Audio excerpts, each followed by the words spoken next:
Wonderful stuff, as always, Saggers. Next up, we are joined in the studio. Yes, he's here.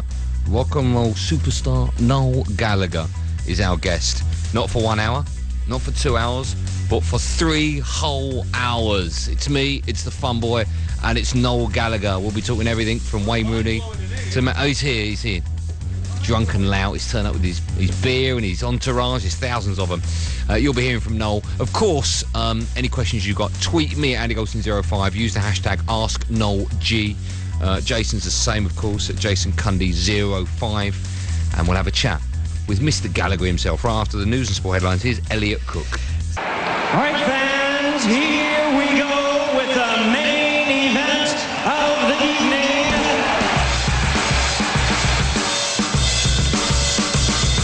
Hello, my friends. Good evening to you. Happy Tuesday. And welcome to another Andy Goldstein Sports Bar with me, Andy Goldstein, and the fun boy, the duck lover, is Jason Cundy. Yeah, good evening, gang. Huge show coming up tonight begins with a true rock and roll star in the studio. Not only has he sold over 60 million records and written some of the greatest songs of our generation, but he also owns a very expensive octagon-shaped coal shed in his garden. We're lucky enough to speak to him on the phone as often as we do, which is why it gives me great pleasure to welcome to the studio tonight the wonderful Noel Gallagher. And over the next 3 hours, we'll be talking everything from City to Rooney to Robert De Niro. This is Andy Goldstein Sports Bar. It's Noel Gallagher night. This is one show you do not want to miss. Good evening, Mr. Noel Gallagher. Can I... The last time you read that out, it was 70 million albums. Yeah, a lot of people have taken them back. Yeah, since well, seemingly. Has it gone down? Seemingly, yeah. It depends what page you Google. What's the official answer? I don't know. Every time I hear it as 70, so I just assume it's 80. You know what I mean? Because it's just going up naturally. Yeah, but it's down to 60. Down to 60. Is that because of the Brexit, do you think? We can blame it on that. They did say there was going to be a bit of a financial dip, didn't they? Yeah. How are you? I'm very good, yeah. Good to see you. Thank you very much. Thank you so much for coming. Oh, yeah. It's very nice. New studio, what do you reckon? Yeah, it's very professional. You should have been there last night, Noel. Why, what happened? The thermostat broke. Candy had to wear his shorts Honestly, it was unbelievable. I'm startled at Jason's outfit this evening. See, people think... Some are chic. People think I take the mickey, because of course... You get something that rhymes with that for sure, yeah. Because of course we're on radio, so they can't see him, so when I say he looks appalling, they think I'm joking. I've made an effort for Noel. Can you just describe what he's wearing, if possible? If anybody used to watch Top of the Pops in the 90s when a boy band used to wear linen... I'm thinking Westlife and Boyzone. He's got striped linen baggy trousers on with a linen shirt, but worst of all, he's got flip-flops on. Leather flip-flops? I've made an effort. Well, that's one way of putting it, yeah, but it's... I mean, I know it's warm and all that, but... I like to let it all hang out. It's never that warm, is it? Clearly. No, he should never do that. He should never do that. Are you all right? You're tired? You've been on a big old tour since, what, March last year, you were saying? March, 17, is it 16 now? March 2015 started. And how's it all going? Coming to the end now. Our last gig is a week tonight, actually. Yeah. Got 4 gigs left. And it's going all right. Frighteningly enough, I'm kind of still feeling good about it. Okay. Yeah, I feel good about it. Is it the end for a long time? Are you going to go back on tour? Is it because an album's coming out? Why do you go on a world tour? What's happening? Why do I go on a world tour? Yeah, is it just to sell? I had a record out. It's kind of what you do, you know what I mean? You don't really make money out of selling records these days. So it's just touring, merchandise and all that. I'm not sure how much merchandise, but it's how we old-timers make a living. Okay. But it's got to come to an end at some point. So. And does your missus say, like, will you stop touring? Yeah, she's a bit... Yeah, I've missed the last 2 summer holidays, so... what do you mean you've missed them? She's gone... No, I've been away most of the summer because you do festivals, so... Okay. Like, I was sat in the garden with Sarah and the kids today, and it's like the first day in a couple of years that I sat in the garden with the kids, so it's a bit... they're kind of... Yeah.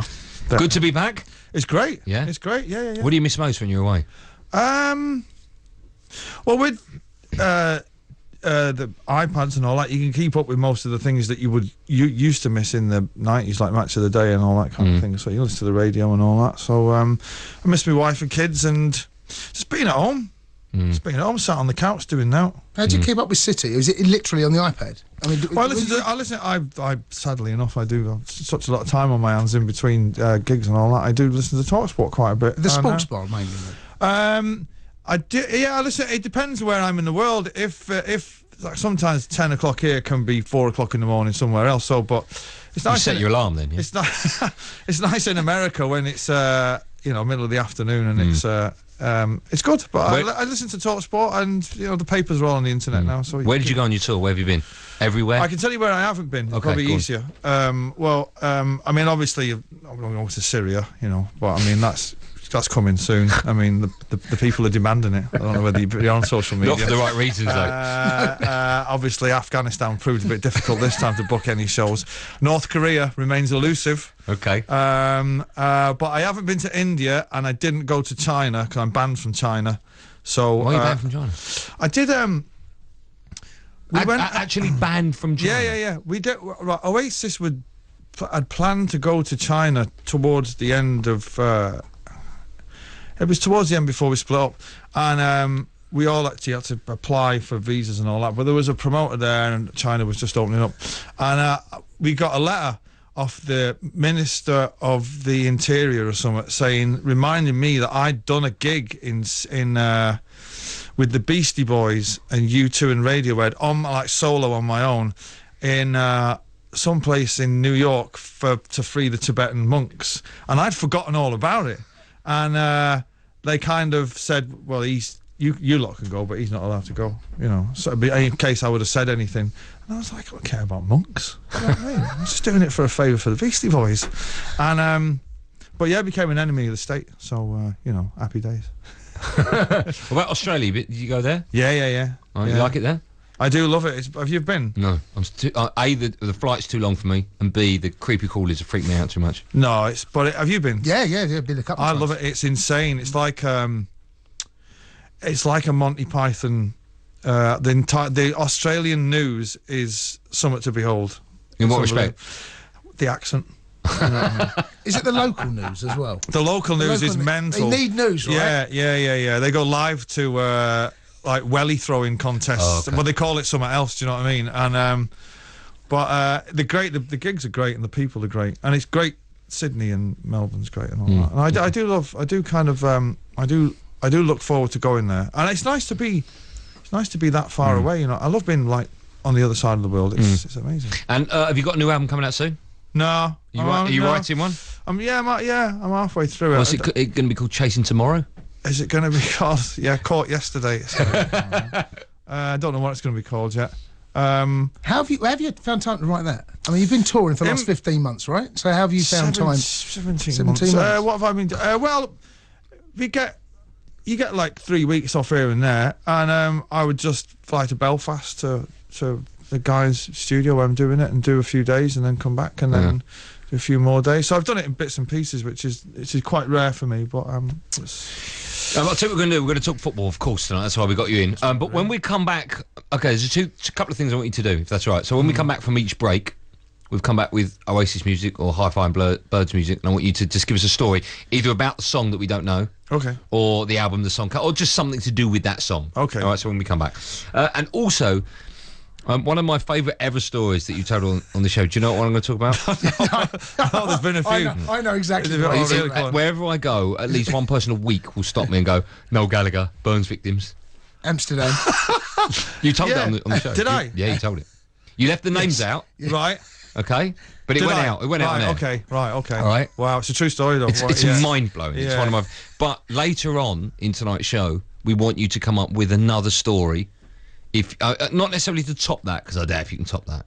But if there's a story, leave the names of the people involved out, leave the time it happened, the year, the plate, leave all that out, and just unless you want to put them in. Yeah, maybe. Unless there's value. You've got a couple of hours yet. You've got a couple of hours yet to come up with it. Okay, let me flick through me. All right, your Rolodex, yeah. Me folder of stories. Also, is there instead of Cundy's question time tonight, we're doing Gallagher's question? Well, we could do. Have you heard Cundy's question time before? I've had the displeasure of catching it a couple of times. Yeah. My worry is that then we're going to get lots of people phoning up. Although quite a few people have tweeted me saying, I don't mind speaking. All right, well, we'll fill you in one of the breaks as to what you need to do to come up with it. You need to basically come up with the stupid question. I'm sure all right. And a stupid question and a mind-blowing story. Yeah. Right. Okay. Is that all right? I'll see what I can do. I'll see what I can do. Okay. Yeah. Listen, any questions you've got for Noel, we'll put them to him in tonight's show. Use the hashtag AskNoelG. We'll read them out throughout the show. We've got a couple of minutes to kick off football chat, so we'll start with Man City. All right? We're going to do the first hour on City, and then we'll get into England and all the other clubs involved.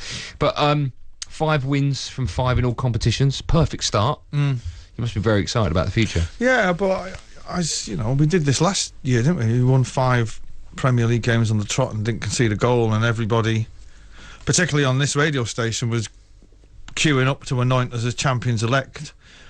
Right up until Leicester actually lifted the trophy, everyone was going, "Oh, no, City going to come, going to do it." But it does feel different this year, I think. I tell you what, I've noticed that the squad look fitter and stronger physically, and apart from Nasri.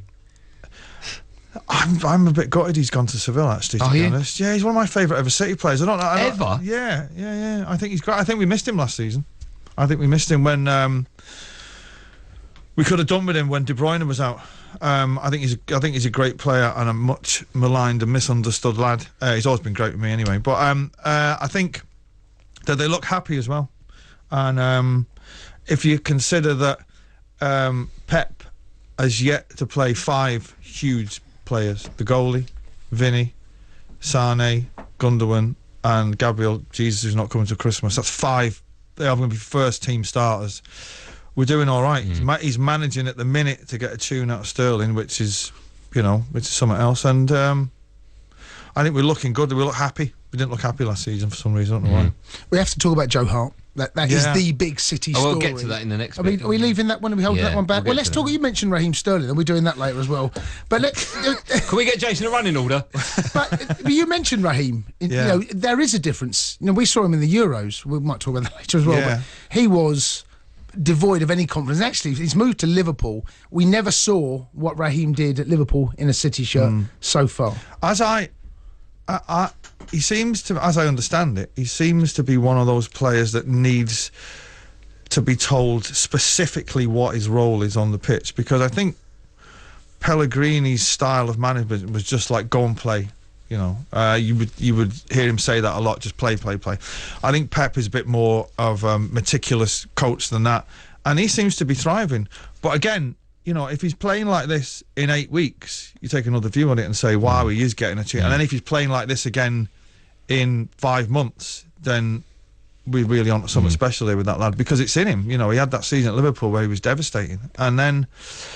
But he was surrounded by great players in that season at Liverpool. Well, he's getting surrounded, but he's about to be surrounded by great players again. And I think he looks happy. You know, the second goal that he scored against West Ham, he would never have scored that last season. Maybe you go back to the League Cup final where he missed those 2 sitters. And it fell apart after that for him. You know, he wouldn't have missed those on Saturday. He missed a sitter for England, didn't he? Yeah. And you could tell going into the. I mean, England, that's sort of one of the story. We'll get to that. Don't worry about that. He didn't look. He was one of many players who looked short of direction and confidence for England, I think.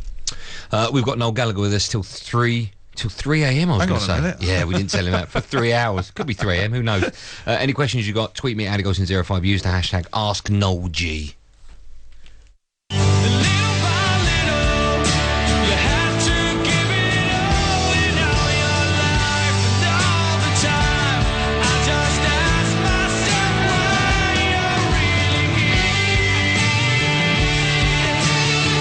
Gallagher in the studio with us. It was tough, if I'm being honest, Noel, to pick out the tunes to use tonight. Really? Because every time we play one, we were like, oh, I forgot about that. It was a great tune. All right. So every time we play one, we want a story connected to the song or the album. Or you got one about Little by Little? I have indeed. A friend of mine runs a PR company. I don't know what the PR company's called. Probably Best. And PR companies are always sourcing music for adverts, and he'd called me one night, not call me, what am I saying? We were out one night, and he excitedly said that he'd just got a massive piece of business for the supermarket firm Lidl. And I said, you know what I can do for you, mate? And he said, what's that? I went, I've got the perfect song for the new campaign. And he went, go on. And I went, Little by Little. And he went, that's genius. And I said, it's yours for $500,000. Now, unfortunately, they went with some other nonsense. But if anybody's there from Lidl listening, the offer is still open. Does that not bother you then, where your music goes? For the right money, it can go anywhere? Genuinely. If Lidl phoned you up tomorrow and said, "We heard you last night." Yeah, there's a price on everything. Yeah, I mean, if it was one of the big ones like Wonderwall or Live Forever's never been in an advert, probably never will. Right. And what was the John Lewis one, the fellow on the moon? Half the World Away. Yeah. That's quite a special song. Yeah, I thought if somebody's doing a cover of them, that's different. You know, I mean, there used to be a bit of a stigma attached to it back in the 80s and the 90s, where they'd call it selling out. But as the music business is going down the toilet, you've got to kind of do whatever you want. But I don't. The money's right. I can hire you a song. I know you use mine for nothing, so yeah. We've got that now. So if ever they charge us, Noel just said it's his. He can do what he wants. I'm trying to think I can shoehorn Tesco's in. Into a song. Yeah. I'll come back to you on that one. Tweet me at AndyGolson05. There will be in a supermarket. You can get a supermarket in an Oasis track. I'd came up with the concept. A kids' choir singing. Little by little. It'd been amazing. We gave you everything you've ever dreamed of. I mean, it's unbelievable. It was literally made for that advert. You know it's going to happen. Are we on 10%? Because without us broadcasting that, you probably wouldn't get that deal if it happens. 5%. I like it. Go on. Wait, 2.5. Jay, just get the other way. Jay goes the other way. Yeah. Seriously though, if anyone from Lidl is listening, we're going to talk football just quickly. I've made a note of something I have to ask you about. Robert De Niro. Oh yeah. Right. You tweeted a picture of you and De Niro. I didn't tweet it. No, not on Twitter. Okay. Yeah. Instagrammed it. Yeah, I grammed it. Yeah. Grammed it? Is that what they say? Grammed it. Yeah, on the Insta. Right. Is it you on Instagram? Sure. Is it you on Instagram? It is me. Yeah. Okay. It is me. I just thought you with technology. You can upload. No. My teenage daughter got me involved in it. Yeah. So you grammed it. So I grammed it. Yeah. So there's a picture of you and De Niro. So there's a different meaning than back in the 90s. A picture of you and De Niro. Yeah. Having a 17-hour lunch. Was it in France? It was in South France. Okay. Yeah. Is there a story? I mean, there must be. How did that come about? We were at a friend's house and he casually mentioned the night before that Robert De Niro was coming to lunch, and me and my missus looked at each other like, wow. And I love the fact that you get excited about someone like that. Well, yeah, I mean, there's after the day after, I was kind of saying to Sarah, I think the only thing that could top that is probably going on a bender with Jack Nicholson. I mean, that's it, really. Jason was so hoping you'd say his name. He's going flip-flop shopping with Jason Cundy. To Lidl. Oh, yeah. Listen, we can do it. Yeah. Oh, going to buy some cashmere undies with... but it was... yeah, and we had this lunch that started at 1 o'clock in the afternoon and finished at 6 in the morning. I don't remember dinner being served, but it was... Did you sit next to him? I did sit next to him, yeah. Did he know you were? I got to say, he didn't have a clue, no.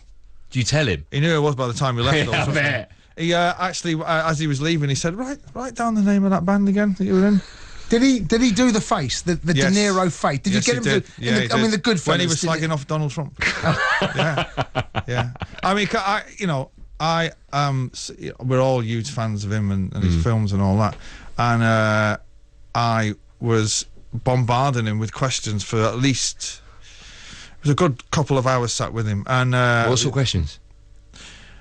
How did you make Raging Bull, and how did that come to be on the film, and where'd you go to get the inspiration for your parts and all that kind of thing?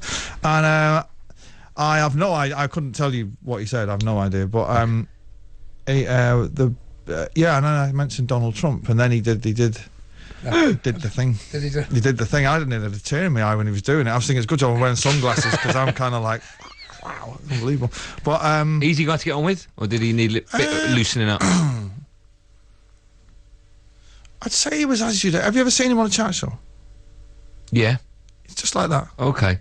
So quite reserved. Yeah. Quite quiet. Yeah. But I imagine at 6 o'clock in the morning, that's oh no, he didn't stay till 6 in the morning. Oh, he didn't say that on your gram. I think he went after 10 minutes. He stormed out after 10 minutes. I think he left 8 or 9 night. Hours? No, at night. Sorry. Oh right, okay. 1, 2, 3, 4, 5, yeah. 6, 7, 8. So he's there for about 8 hours. So you're actually counting on your fingers there? Yeah. 1 to 9. It's a foolproof method that I've developed down What about the if it years. goes to 11? Do you have to take your shoe off? Well, I use my missus's fingers, don't I? And then the kids' toes. That's too easy, that one. All right, let's go back to football. Aguero, we've got to talk about Sergio Aguero. Yeah. He might miss the Manc Derby, rightly or wrongly. I'd have thought he'd probably be expecting it this morning after the... I watched the first half on the telly. I had to go to a gig, so I listened to the second half on the radio. And the way that it was described on the radio was like he'd tried to take his head off. But then when I got in that night and seen it, I didn't think it was that bad. But then when they showed it from a different angle, it looked pretty bad. But I'd have thought they were probably expecting it, but I think he was unlucky. I agree. I said last night, when there was one angle I saw first time, I thought, he's lucky to get away with that. And then you see another angle, you think, actually, it ain't that bad. He's not swung an elbow. It's more that. I know people can't see it. An elbow, you extend the elbow. But his elbow misses his the elbow wasn't. But I felt he's a bit unlucky. It's to do with the intent, not necessarily. Of course. You have all the experts on and all that, and the way with the new directives and all that, they must have been looking at it and thinking, okay, he's going to go. But this is it now. They've laid down the marker now, and the FA and I personally think they've got it wrong, but if they've got it right, the rest of the season is now going to be measured by that. I thought they might have taken into account he's never been sent off, and they might have given him a stern warning. But David Gill's on the FA, so he's probably. Oh, come on, mate. Come on. How much of a loss will he be for us? Yeah, huge. In that Manc Derby, huge, because he's one of the top 5 players in the world. He's got the greatest goals to game ratio record in Premier League history. What will they do, City, in that game? Who knows? Guardiola seems to change it from game to game. You could see him going with the false number 9 thing, and United are going to park the bus, so we know what United are going to do. I don't think United are going to come out all guns blazing. I mean, they're not. They're going to go. If United go 1 up, it's over probably. But I think we've got to look at the game. Sorry, I think we've got to look at the game where Chelsea beat Man City 1-0 when Ivanovic scored at your place about 3 seasons ago. The year you won the title. Yeah. And look at that. That's what he's going to do. Well, Mourinho plays within certain he plays a certain way within parameters. If a team's willing to be beaten 5-0, they'll beat them 5-0. When it's the big teams, they're going not to get beat, regardless of it being home or away. So you think they're going to... I would have thought Mourinho, the way he is, will be looking at City as being quite a small team. So he could probably play Fellaini, probably start the big lumps. And they'll be looking for free kicks, down the outside and be swinging it into the box what's his name? Your midfield is relatively small compared to United's, and you look at the spine of United's team from... I think the whole team is relatively small. Yeah. So you look at the defence from United with Bailey. He's 6'3". Then you've got Pogba, you've got Fellaini, you've got Zlatan.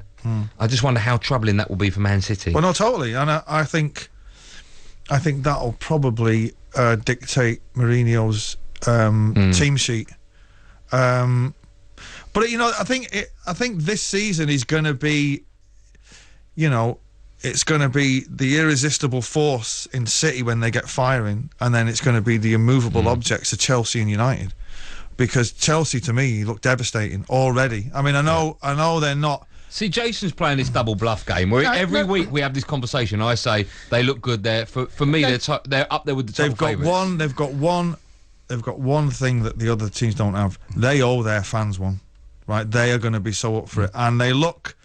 That game against Watford, where it's just there's a breakaway goal, Costa looks back to his best, Hazard looks back to his best. The only weak link is Fabregas for me in that team. And of course, if they get David Lewis, what's wrong with that? Well, that makes me think we could go 3 at the back. That's the only thing I can think of. He can't play him in defence, surely. No, but if he plays 3 at the back, he could be a sweeper. Right. And then you look at David. I've always described David Luiz as he's actually a really good footballer. He's not a very good defender. Yeah. Really good footballer. Yeah. I think.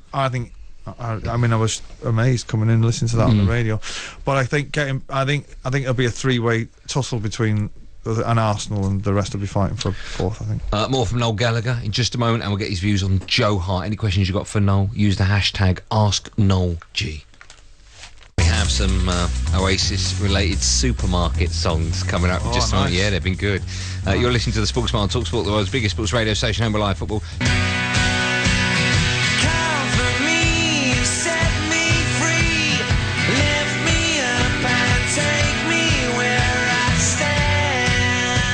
Noel Gallagher in the studio with us tonight, and he's promised that every time we come back from a break with one of his songs, he'll tell us a story or try and tell us a story. I don't promise. I mean, I've guaranteed it. We heard it. You said you'd ask me for one. Verbal agreement. Anything on that one? There must be one. I remember giving Liam the lyrics and him looking at it and going, "Just about your bird." And I'm like, no, what? Okay, he had a real problem if it was a song that was clearly about the love of a woman. He'd be like, "Who's this about?" Why?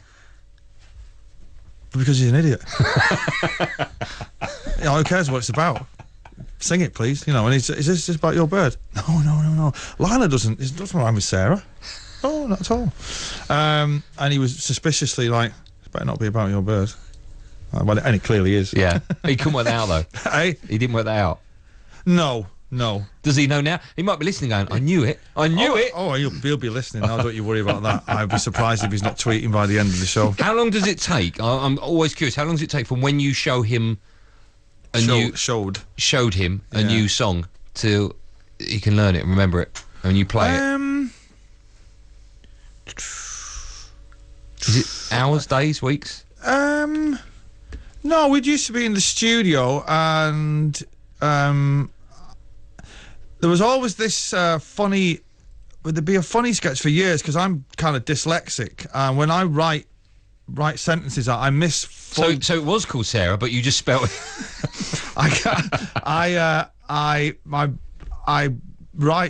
I miss whole chunks of sentences out, and I think I've written. And Liam, we were looking at these words, going, "This doesn't make any sense." And I was like, "Just sing what's on the paper," and then I'd be singing it. I think that's a bit psychedelic. What's all that? And so my writing was never the best back then, but he could pick it up pretty quick, actually, particularly in the early days. He had an uncanny habit of picking it up pretty quick. And when you write a song like that, does he sing it differently to you would have written it? Do you go, "Okay, it sounds different as I imagined," or? Well, hence all the arguments stemmed from, me going, "Yeah, it don't go like that.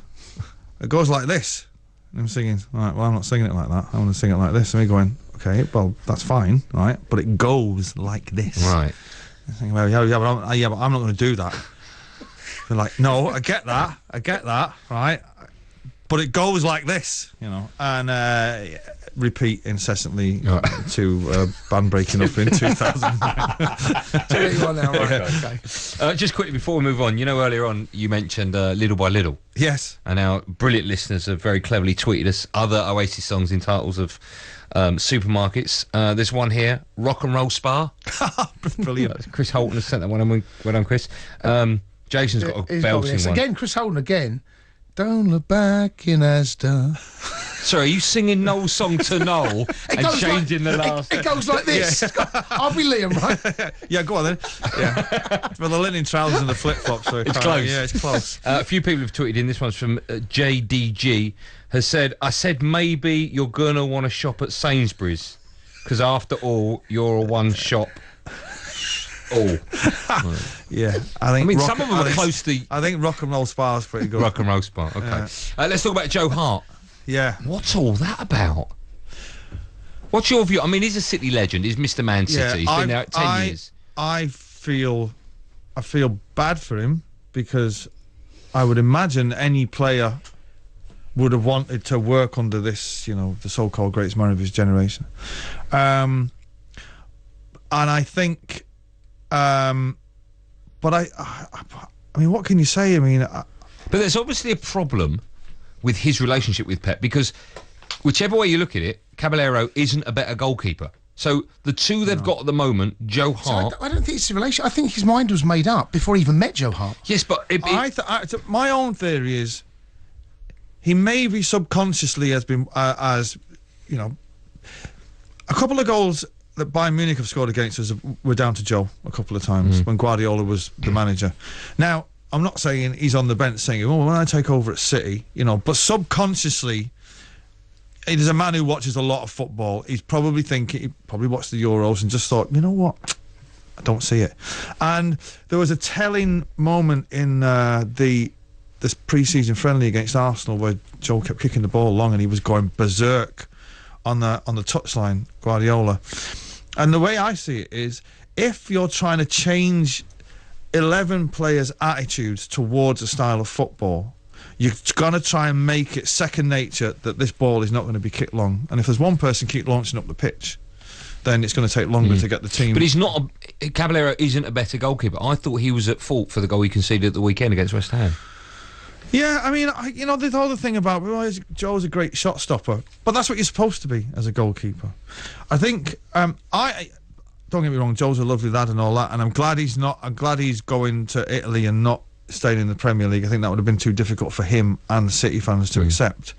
But you don't covet the best manager in the world for 3 years, and then when he gets here and says, there's a style of play he's not going to fit in, then we all start questioning it. I mean, if Pep turned up at my house and said, this marriage is not working for you and your missus, you're going to have to get rid of, I'd be like, it's going to be tough, Pep, but okay, if you think it's the right thing.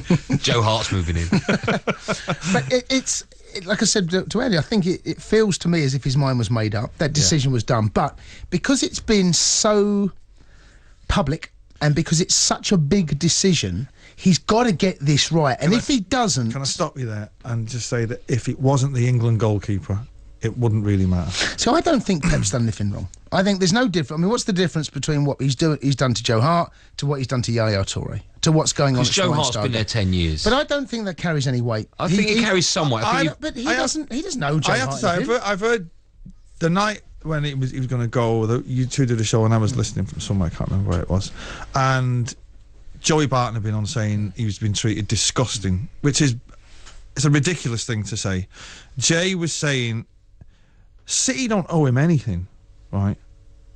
He's had a contract, for, he's got a new contract for 5 years when we won the league. A new manager has come in and said, I want to get someone else.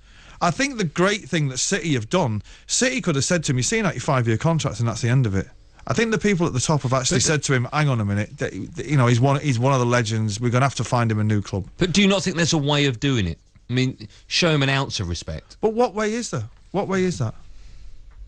Not the way they've done it. Yeah, but we'll come up with a... Well, why? I would like to know why he wasn't picked until Bravo came to the Because they're trying to change the system. Yeah, but Caballero's not a better player. He's not a better goalkeeper. I think it's a statement that. I don't think... I think it's a... I think that's my point. That's how it's so public. It's a statement. But I remember when Roy Keane left Man United. He left through the back door. He didn't go out the front door. He went to Celtic, and it was all hushed up, and that's a legend. In football, it's difficult. If the decision is made, and it's like a divorce. It's got to happen, and you've got to break. What about Ferguson bombing Jaap Stam out?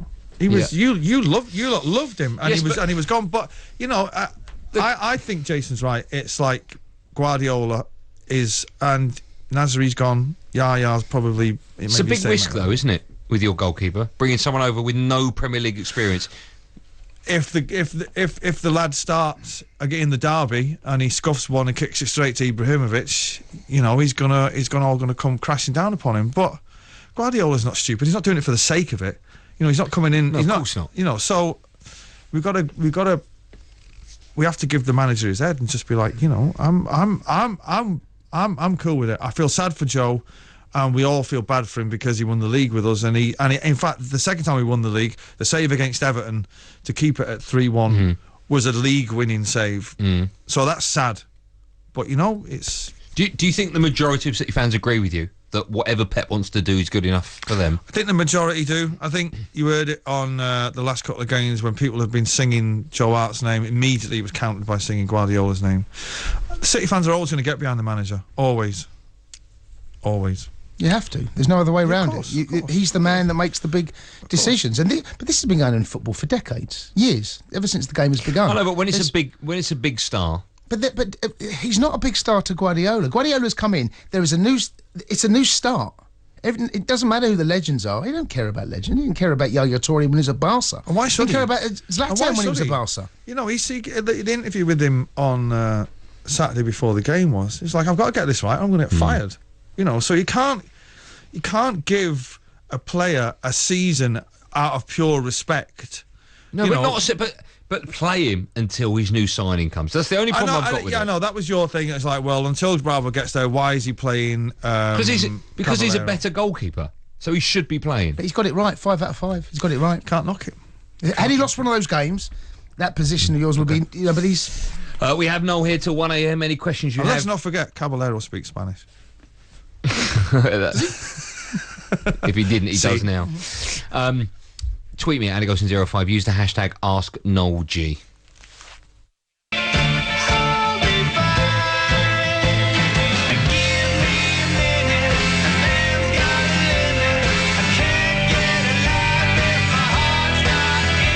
We have Noel Gallagher in the studio with us. We're playing that one because it's Jason's favourite song. He said on yesterday's show.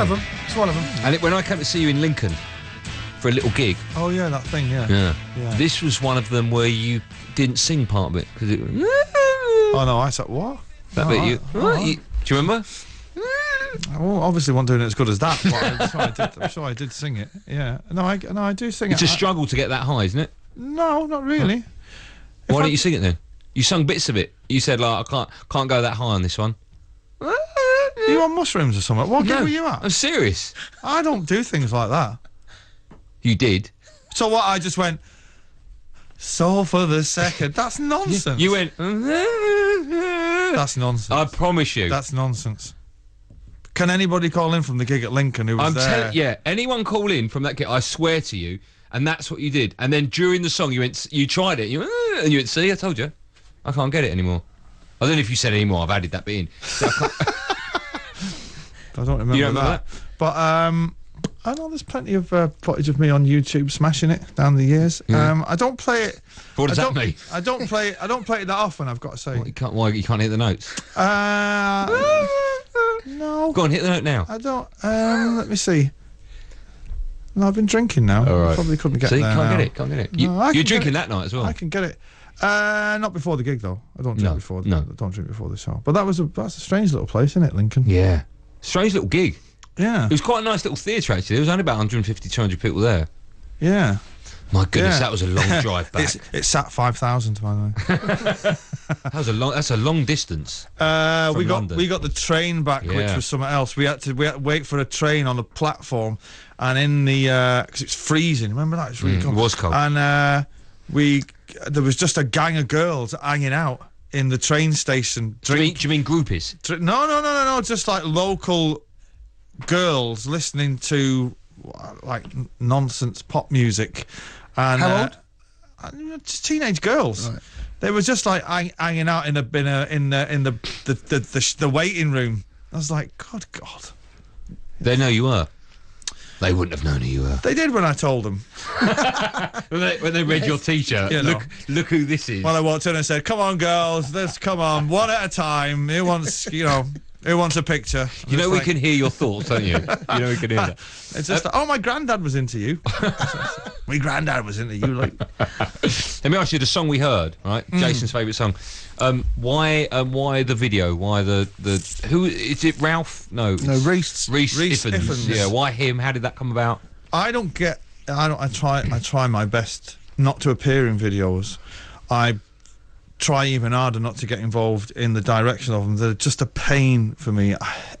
I hate being there. I don't take any pleasure in being in them. So the reason why Reese was in that, I think Kevin Spacey was going to be in it, and he couldn't do it. The director, you have meetings with directors, and this woman, I can't remember what her name is, the director said, we're going to do this thing, and I'm like, oh, all right, cool. But we're going to get a famous actor to play the part. I'm like, oh, great. What are you thinking? She said Kevin Spacey. And then I think he couldn't do it, and then Liam and Reese, we're all friends with Reese, but Liam more so. And he said, well, just call Reese. We called him, and he said, yeah, I'll do it. And whose idea was it for you to shave in the video? I wasn't actually shaving. That was acting, that. Oh, well, you had me. Yeah, well, I'm clearly a natural. I don't know when the woman says I'm on the thing, right, and then, You should have done your armpits. No, on my eyebrows. Or like a shot with Noel shaving, and I was kind of going, I'm not actually going to have a shave. And they were like, oh, well, it's going to look a bit daft in it. And I was like, there's Rhys Evans is dancing out of a coffin. Okay, don't talk to me about looking daft shaving. Have you ever thought about acting? Have you ever? No. Has anyone ever contacted you? We've got a great role for Noel. I mean, Robert De Niro might have kicked it about a little bit, but A great role for Noel. No. I can see you as a Joe Pesci to his Robert De Niro. No. More of a grandad in Only Fools and in a Mancunian version of Only Fools and Horses. God. Right. Where's me pudding? No, I'm not. No, I've been. I know a few friends, actors, and all that, and I've been on sets and all that. And it's just, I mean, music is such an instant thing. You know what I mean? You do 1 or 2 takes and that's it, and you move on. Acting, it's just all day to do one shot. It would just drive me mad. Okay, lots to get through. Let's go back to Man City. Are you happy with the style of play he's introduced? We have to talk about the sort of inverted fullbacks. What do you make of that? I love it. I think it's bringing the best out of players who were last season not deemed much cop. Sterling, John Stones, Kolarov. You know, we all thought he was going to see the exit, but when I was watching the first game, I was watching it on a laptop and with the City fans that are on my crew, and we were going, what are all the defenders doing in midfield? Yeah, and we kind of scratching our heads thinking the big test is going to come as teams start to work it out, and then playing the big teams, Mourinho and Conte, the master tacticians. But it's exciting, it's exciting. I think we could have.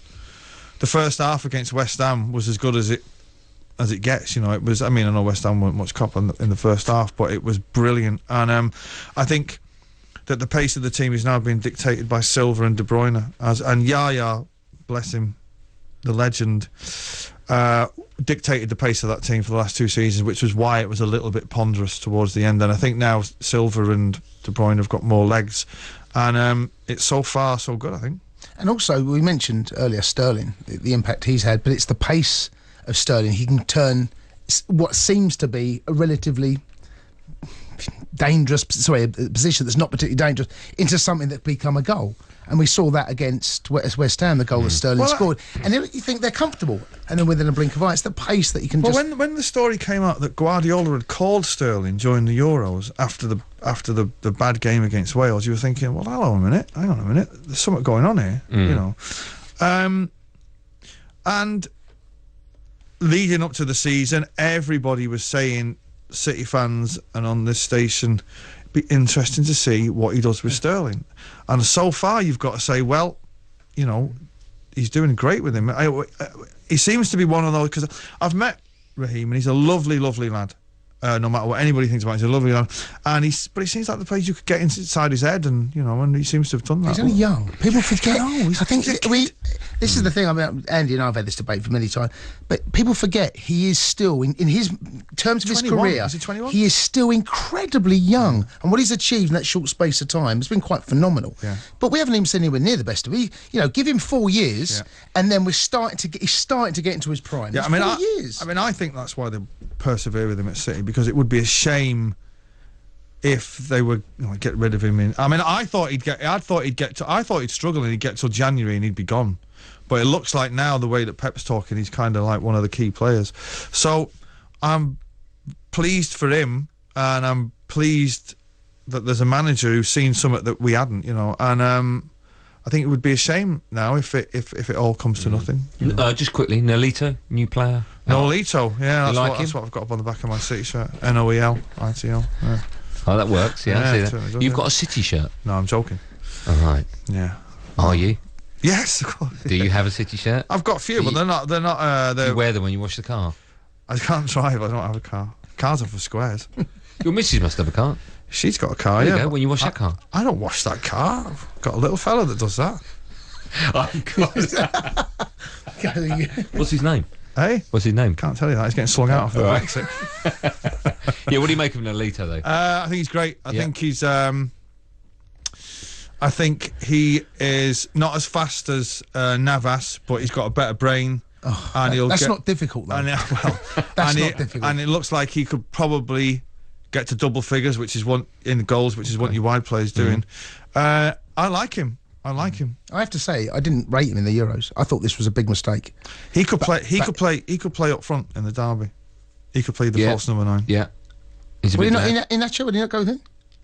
He could do. I mean, I'm just saying. When have you read that book, the Pep Confidential? I think where they had a journalist follow him round from him signing the contract to Bayern Munich for the first season. It's like, I think it was like a friend of his. I know the one you mean. And yeah, big red book. Yeah, it's an amazing book, and it's just I got it.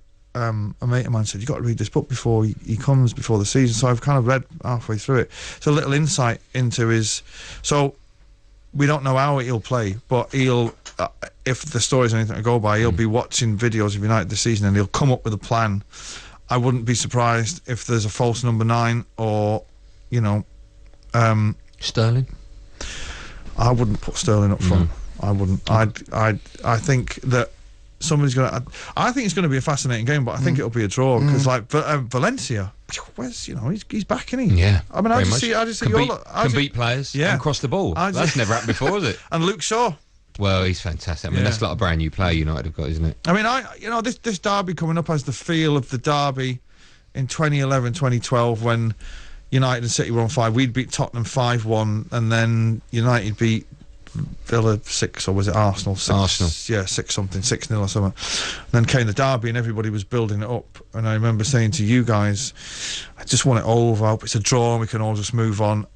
I think it's got that kind of, it's got that weight to it where I wouldn't be surprised if it's a draw this time. I think it's become a bit too early in the season for both teams to be firing properly. United, for me, looking at United, you can see how they're going to end up playing, but they're not there yet. Yeah.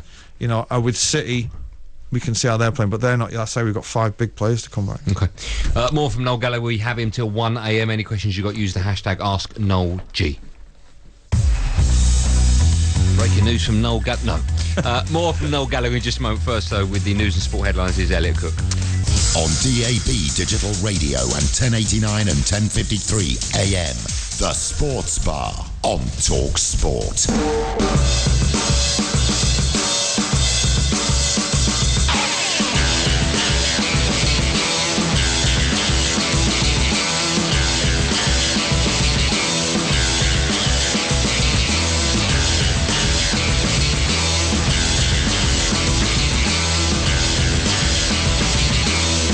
Welcome back to our number 2 of Andy Goldstein's Sports Bar. Well, it's actually Noel Gallagher's Sports Bar tonight.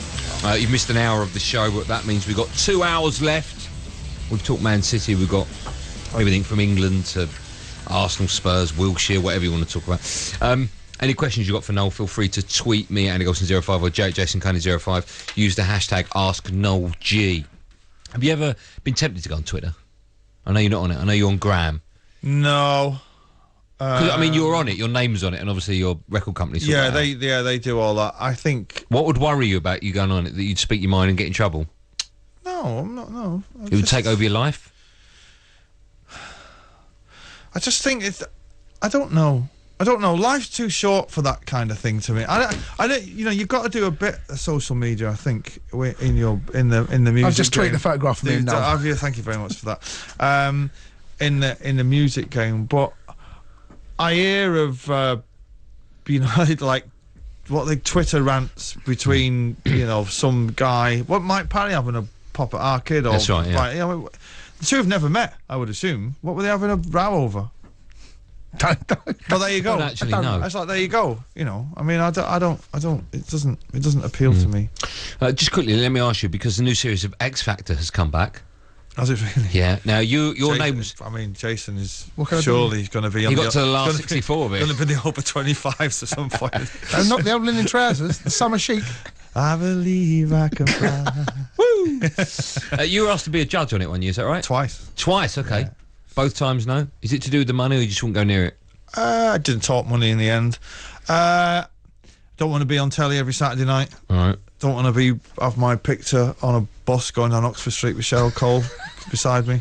Don't want to be doing morning television with Louis Walsh. Don't want to be sitting there, not put anybody through ever. But is there not a little part of you that would? There's a little part. There's a little part of me. If I had naught better to do, and I'd literally packed it in, and I was in need of. A big chunk of money. I'd love to do it for a laugh, but it would take up. What about in 10, 15? It won't be going in 15 years. No, but there might. You won't be going. Oh, good Lord, I'll be going. We've just seen Tom Jones do it, right? You know, so maybe there might. Oh, the voice thing. The voice, yeah. Could there be? Well, have you written off completely? That's the question. Well, no, I mean, you never know what's going to happen down the line. Did you speak to Cal? Did he phone you? Yeah, he did. Yeah. What did he say? Hello, Noel. He said, "Do you want to be on X?" Do you want to be an expert as a contestant? How did he word it? He worded it. He said, "We're rebranding the show, and we need an alpha male." And I went, "Okay." And he said, "And your name has been mentioned." And I went, "Right." And he said, "Are you interested?" And I went, "Not really." And he, to be fair to him, he wouldn't take no for an answer for a while, you know. And in the end, it was just like, look, no, you know, I've got nothing against him or the show. No. My teenage daughter loves it, and the kids love it. Were you flattered anyway, or did it? Because it is a massive show. I mean, you know. No, what happened? He works at Sony Records, and one of my best friends works at Sony, and he called me and said, "Simon Cowell has asked me for your number. Is it all right if I give it to him?" And I thought he was going to ask me to write the winner's song. You know what I mean? And I'm thinking, nice, Bunsen burner, nice. You know what I mean? I get that Swiss chalet one day, and of course it was to be on the show, and it's like, I was a bit disappointed, but I don't mind Simon Cowell. I've met him a couple of times. Have you ever met him? I have once, years ago though, before he was the Simon Cowell we know now. Oh, right, okay. Yeah, I mean, I've got that again. Just can't be bothered being on the telly every Saturday night. Just quickly, I have to ask you this question. Anyone that interviews you has to ask you. Oasis, get back together. Will it ever happen? Yeah, my kids ask me every day as well. Do they? Yeah. Wake up in the morning, alarm goes off, Daddy? Yeah. Dad, can I ask you a question? Let me ask you this. Is it as far away from happening now than it's ever been? Oh, yeah. Yeah, it was pretty far. It was pretty far in 2009. Yeah. Because every time there's an anniversary of one of your albums, it comes up for discussion. Yeah, it's flattering that people still care and all that, but I'm not. No, I don't want to do it. I don't want to do it. Somebody said to me, with the microphone, you know, I believe Oasis. I know Oasis are ever going to get back together, and I was just like, I do hope not. You know, I don't want to do it. Do you miss anything about those days? I miss the stadiums, the spectacle of the gigs were amazing. To be on a stage in a stadium in England or Scotland even, and to see that sea of people is, I mean, it's truly unbelievable. It's such a privilege to have got that far on your own terms and did it for, you know, like 10, 15 years doing stadiums. It's amazing. But people would only see the 2 hours, you know, and there's the other 22 hours either side of that, which just becomes a pain. And no, I don't want to do it. Is it a totally different feeling coming off stage with High Flying Birds than it is Oasis? Yeah, it's I preferred me and Gem used to have, we were like, you know, musical soulmates. We hung out a lot in Oasis, and because we were the two guitarists, we had a lot in common. And we'd regularly not leave a stadium until 4 or 5 o'clock in the morning, even if we had a gig the next day, because neither of us were singing, so we could just go for it. You know what I mean? And now it's like I'm singing the next day, and you know, you're getting on a bit, and I don't really hit it as hard anymore. I don't think I've seen the sun come up for a while. I was up late last night, though. What time's late? 10:30? No, I was up till about. Were you on it? You know, I texted you last night. Yeah. I texted you yesterday, and I said, "Yeah, I don't know if it was with Clark's. It's bank holiday, and I don't know if. Do you go mad yesterday?" No, I was just sat around the house getting slaughtered. do you feel it though? I mean, you obviously had a. If I'm being honest, I'm fine the next day unless I've been heavily smoking cigarettes, and then it's like you feel like you've been poisoned. But if I lay off the cigs, I'm all right. That's weird. But do you smoke? Cigars. I'll have a cigar. What? I'll have a cigar. Oh, big puffing cigar, without a doubt. Why? I like the taste of it. Is it like a Cockney gangster thing? Yeah, that's one of the reasons. I like the taste of it. I like something. Mick out of his linen trousers, and you're sitting there going, "Oh, where's your father?" I like the opportunity of holding something big in my hand. Oh dear. You could take that joke a lot further. No, there's no joke there. I like Just carry on Talksport now. You've not heard the show before, then? No, I don't. No, if I've been smoking heavily, I get bad hangovers. But if I'm just stay on the booze, I'm all right. I can function. You got your 50th coming up soon, haven't you? I say soon. I mean, it's the next one. Yeah, it's next May. Have you started planning yet? Yes, absolutely. Have you really? Yeah. I mean, that's going to be... How long will that go on for in days? 3 days. How do you know that already? Because I've booked the gaff and I know where it is. 3 days? And I've actually said to Guardiola off camera in that interview, I was saying, mate, you know the Champions League thing? And I said, the thing is, you can't win it next season. And he said, well, no, I know, because, you know, we've got a long way to go. I said, no, don't. Not because of that. No, not because of that. Because the thing is the final is on my 50th birthday. And he went, right, and I went, and it's in Cardiff. I ain't spending my 50th in Cardiff. What will happen? What will happen if they get to the final? If City get to the final... Yeah, what will you do? I'll have to watch it on the Jumbotron in the grounds of the stately home where I'm having it. You wouldn't go? I think we're probably going to get helicoptered in and then helicoptered out. Yeah. I don't think... I said to him, look, mate, Cardiff, nobody wants that tattoo. Win it in Rome. You know what I mean? For that reason alone. Cardiff, win it in Cardiff 2017. Come on. Nobody wants that T-shirt. Nobody's going to buy it. Nobody's buying that scarf. We haven't even begun our chat with England and Rooney. I know you want to talk about that. We'll get to that in just a moment. More from Noel and, of course, me and Jason. And we'll be playing some Oasis stuff throughout the evening as well. Any questions you've got for Noel, use the hashtag AskNoelG.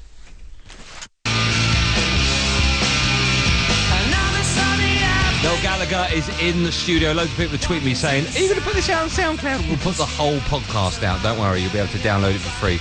And listen to it whenever you want if you've missed it. We're going to talk England in just a moment, but it's your job, of course, to... This song. Yeah. Can I ask just quickly, before you tell us about it, do you listen to old Oasis stuff often? No. I know you play some of it at some of the gigs you do, but... I would... No, all my band, if I'm saying right, we're gonna attempt these songs, they would listen to. I don't listen to. I know them, you know. So but just to listen to them.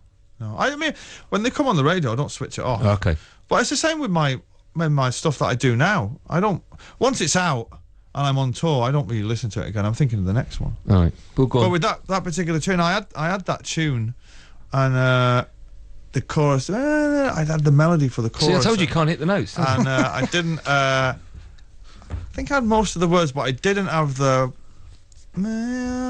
words. And I was on the Definitely Maybe tour, and a young lady who I happened to wake up with one morning in a hotel room turned to me and said, hey, what's the story, Morning Glory? And I went, that's it. Thank you very much. I never seen her since. And that's where it came from. That's where it came from. I remembered that line. And I thought, yeah, brilliant. What's the story, Morning Glory? She said to me, and I said, I'm fine, darling. How are you? So there is a reason. What? There is a reason to get on with your groupies because they could come up with some of the lyrics. Yeah. Well, yeah. Yeah. I think it's a saying. I don't think she magicked it up, or she'd have sued me by now. I think it's like an American. I've never heard of it before. Well, Americans, I think it's like Top of the Morning too. I think it's. I think it's the thing. Is that the album name next? I don't think. G'day. I don't think it's. G'day from Down Under. Let's put it this way. Noel Gallagher. I assume it's not been copyrighted, otherwise I'd have known about it by now. But was that an American accent you put on there? Yeah. Well, she was an American. Yeah. It was in America. Yeah. It was in America where the. Do you remember her name? Where the. No, absolutely. Well, she's online too. You've not spoken to her for. I think she was an Asian girl. Right. Yeah, I think. Why are you moving your eyebrows? Just back of ventriloquist dummy. Well, there's an answer that's quite easy there. You haven't seen my right hand. She was an Asian babe. Yeah. She was an Asian babe. Right. Yeah. How long ago was that? It's going to be 20... So the album was recorded in 95, 94, 22... And you know what's great about that is that the title, the reason you come up with that title is a great story. Yet when you look at Standing on the Shoulders of Giants, and it's just you took it from a pound coin. So it's a two... Oh, is that a pound? I think it's a £2 coin. Yeah, I love that story. I tell you, here's a funny story about that. Tom Meehan from Kasabian. I was out with him one night, just maybe.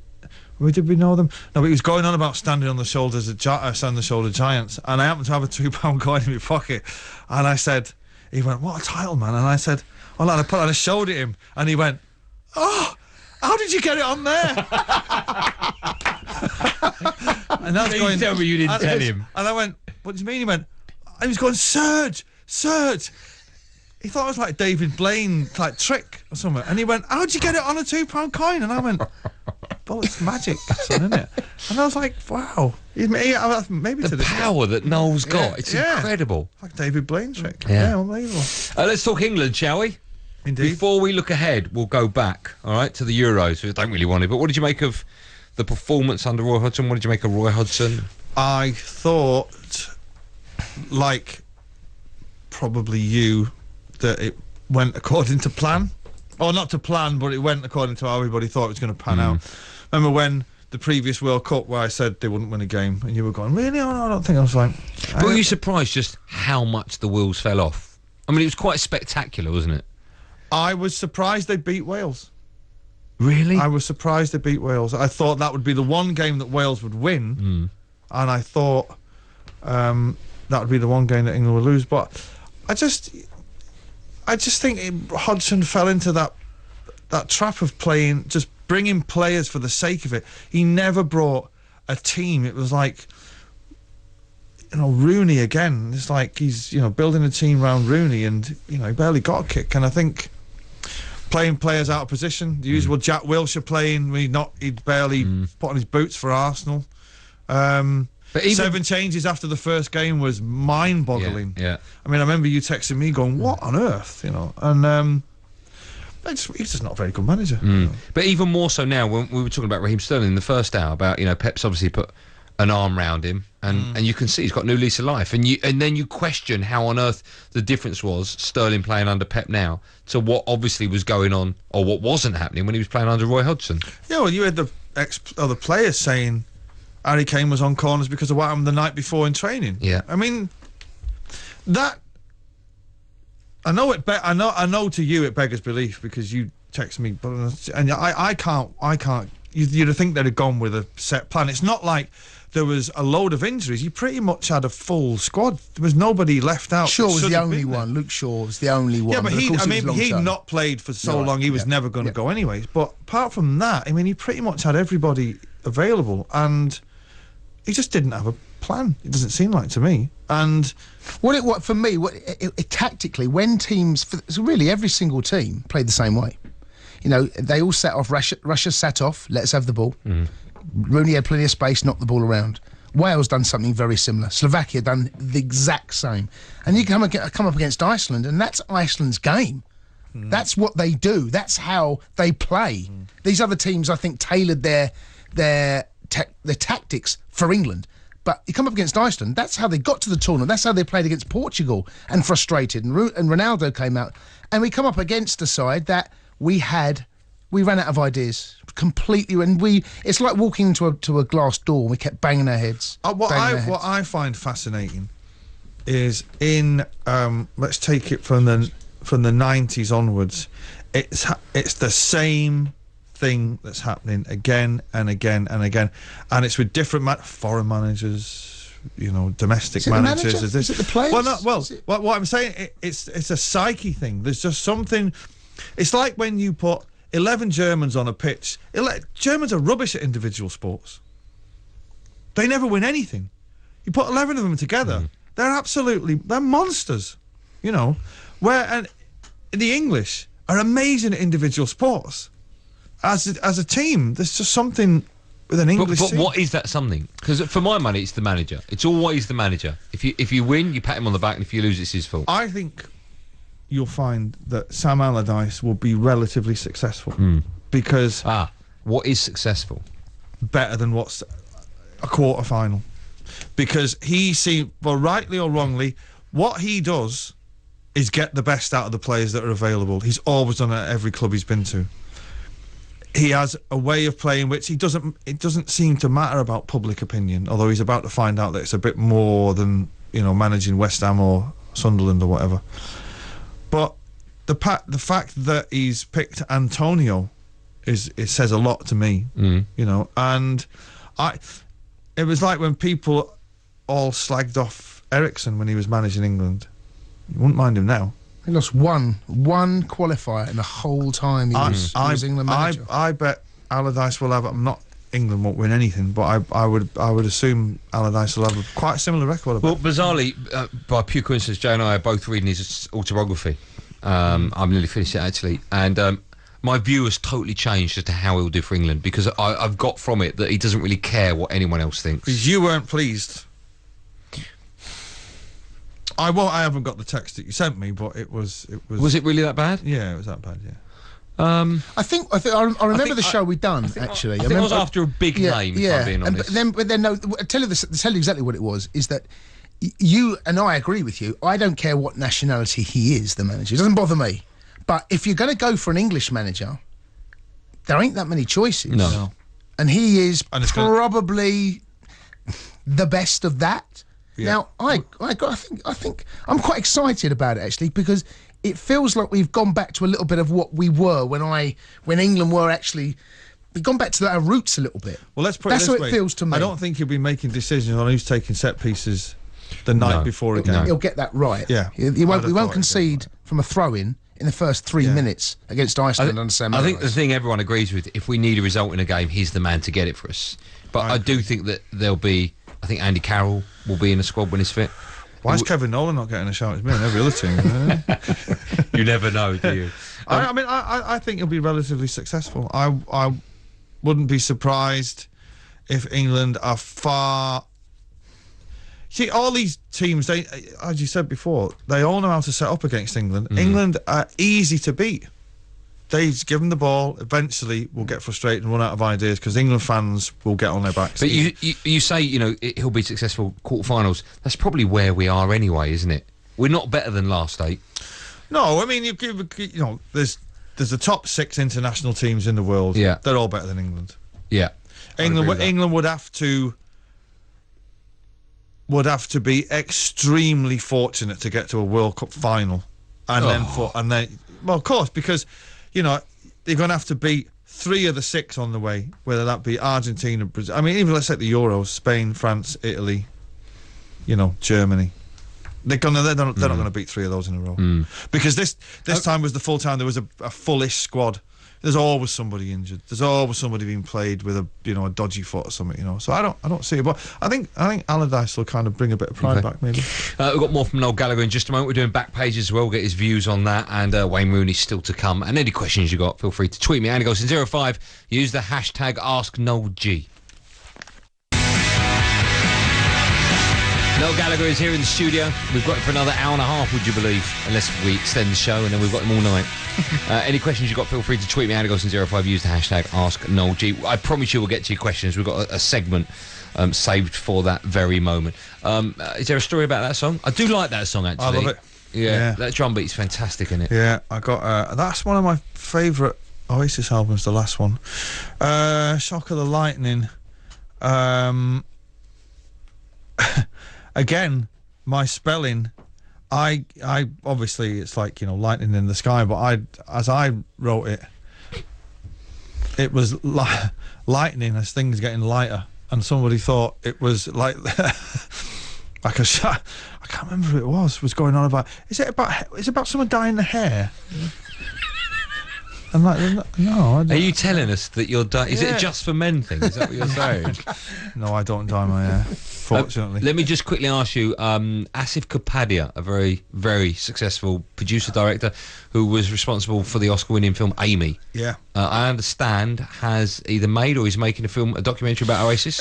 He was involved in the. I think he's the producer of the Oasis documentary. How did that come about, and what's it about? Well, we had. So there's this BA Now thing, this reissue thing that's coming out, and when we did Nebworth, we'd filmed it like properly with, you know, all the bells and whistles, and we never got to mix the film and put it out because we went off and did something else and forgot about it. Forgot about it, exactly. And then so what about this Oasis thing? So we got a friend of mine who's in the film business. He's like saying, we're going to make this film, but we want to make it like a documentary about it, kind of thing, around Nebworth, and we got this film. And so we went to the guys who did Amy, and they were like, yeah, film about a gig. Nah. Really? Yeah, and we were like, oh, so it kind of evolved into a film about the band itself. And it starts when you form the band? It starts as when we were children, really. Right. And it goes up to Nebworth. Yeah, it's weird how it kind of went from and still in the film there's no footage of the gig, so we still got that somewhere. We can. What do you mean? In the documentary you haven't used the gig stuff? No, the gig has never been seen in full, and it's still not available. Why? They were saying, look, a gig about a film is pretty boring, right? But a gig about all the other, a film about all the other stuff, we all know what I'm talking about. Yeah. Well, that's exciting. Is that in all that other stuff in there, right? There's a lot of the other stuff in there. Let's put it this way. I'd rather watch that. I'm going to be honest. Of course. When they were, I remember saying to the production guys I was sat in one of the meetings, and they were saying, they were outlining the thing for the film, and I'd seen various drafts, and there was, these guys have won Oscars and all that kind of thing, and I said to one of the guys, so, how do you think it's going then? And they said, well, it's bloody awesome. It's a bloody awesome film. They're from Wales, are they? how do you think it'll do? And he went, we'll do all right, but of course, for it to be really successful, somebody's going to have to die. And I was like, right, well, I could probably sort out bumping the other fella off. I wouldn't mind that. I'll chip $2,000 in. Someone else is going to go in for a couple of grand. I can make that happen. Yeah. Did they? Did you see a cut? I'm guessing you've seen a cut of it before it went out. Did you see anything when you? There's no way you can put that in it. That's got to come out. There was what I no. I seen one cut of it, which was. It was. I've got to say, it's very, very funny. And it tells the story brilliantly. You don't really end up learning much because Oasis weren't the most mysterious of fellas. It was pretty much all out there all the time. So you don't really learn much, but I'm coming away from it thinking there's a whole generation. When I do gigs and I play Champagne Supernova and all this, the most rabid Oasis fans now are 15-year-olds. And for them, it's going to blow their minds because you remember the amount of music that used to be on television, and I'm interviewed in it 100 times, smoking and drinking, and just dismissing everything in culture. That's nonsense, rubbish. That's rubbish. Everything is rubbish. And I remember sitting there thinking, wow, there was a lot of television that used to watch on a Friday night, like The White Room and where you played live and it was a lot of. You don't see it anymore. So I think for 15-year-olds, it's going to... People that weren't around then, it's going to blow their minds. But Liam comes out of it as a comedy genius. He's funny to watch. And he's funny. And people who've seen it think it's great, And I'm so close to it. I'm kind of like... People are going mad for it. And I'm like, really? Oh. When's it out? I think the world premiere, the royal premiere is on October the 2nd at the Ritzy in Kensal Rise. I'm not even sure there's a place called Kensal Rise. It's definitely a Ritzy. I don't know where it is, but it's on October the 2nd. Okay. Just quickly as well, I've seen a documentary you did. It was all in black and white. It was a fantastic film. Made about the tour. Yes. Well, one reviewer described it as Oasis stuff. It's seemingly an 18-month stag do. It's exactly what it was. That's one which starts with you all trying to open a massive bottle of shampoo. Yes, the Methuselah. Yeah, is that what it's called? Yeah, there's of course, being in that band, you get to know what there's like the Magnum. I think there's a Jeroboam, and then there's the Methuselah. And trying to open a Methuselah of champagne, which is, I'm 5'8". It was only about a foot smaller than me. So you're trying to mount it. How are you meant to pour it? You need like a crane to pick that up. You just meant to pop it, and then Northern Vultures is just all kind of go berserk. But that's a great. I was going to say that's a great documentary. Is it that sort of feel? No. It's not. No, it's not as fast paced as that. It's kind of telling the story of everybody's lives, really, and it's very funny. I will say that. And so I came out of it. There's staggering shots of the crowd at Nebworth during the things, not one camera phone. So it's because it tells a story of a band before the digital age. Yeah. Nobody had mobile phones then, and so that you see these sea of people, hundreds of thousands, in the moment with the band, and nobody's doing this or texting, and you kind of think, well, we've lost. A lot of technology is great and all that, and we're surrounded by a load of it here. You kind of lost a little bit of it now at gigs, where you play a song that's been a single, and people just start texting other people in the front row. Is it true you did 2 nights at Nebworth? Is that right? Yeah. Is it true that Liam didn't know you were doing a second? No. That's nonsense, is it? Yeah. Well, like most things he says is nonsense. No, I don't know if it was him that said it. Someone told me recently that after that he was having a few drinks the night after the first gig, right? And he was getting on it, and someone said, "Careful, you're back tomorrow." And he was like, "No, that's what are you talking about?" No. No, that is nonsense. We had to stay on site, which none of us were quite thrilled about. What was that night like, though? What was the better night? Yeah. What part of this story is true? In between the two. Yeah, the 2 gigs. Yeah. We ate it pretty hard the first night, which we shouldn't have done really, and maybe that's why the gig's never been shown. I remember going to bed late and waking up late. The gig I remember waking up with the PA playing music. The gig had already started, not our show, but like the warm-up. The warm-ups had already started. Yeah, we were up till all hours. But we all knew there was a gig the next day. Yeah. Could I ask, when you do a gig like that, when you're on stage in front of 250,000 people, you do it twice. There's yourself, there's Liam, there's Andy, there's Gem, that only know exactly what that feeling is like, right? Then you come off stage, you have a few drinks, you calm down a bit, and let's just say you go home, like you've just recently come back after this. Is it easy to deal with that change? It's for me. I mean, everybody deals with it differently. Some people can't adjust to life on the road, so they don't tour that often. They can't be away from home. Some people love life on the road and can't adjust being back at home, so it's different for everybody. I can slip into being on the road easily. But there's being on the road and there's being in front of 250,000 people at a gig. I mean, I've never felt like coming off stage or going on stage that this was I'm so arrogant that even 250. We walked out on stage rocking Rio, right, which was 500,000 people.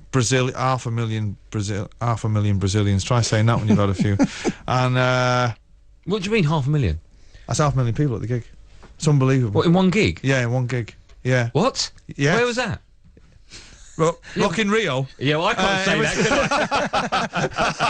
It was in. But this was with Oasis, right? Yeah. 500,000 people. Well, they used to have it once every 4 years. It was like the World Cup of music festivals, where only the biggest artists in the world would be asked to do this thing. And on the year we did it was Guns N' Roses, Britney Spears, Oasis, a promoter's nightmare. And it was 500,000 people. And even walking on stage then, I didn't think it was bigger than me. No, but still, I mean, that's something even you're not used to, 500,000 people. No, but you can't. I'm so big-headed. I'm just like, whatever.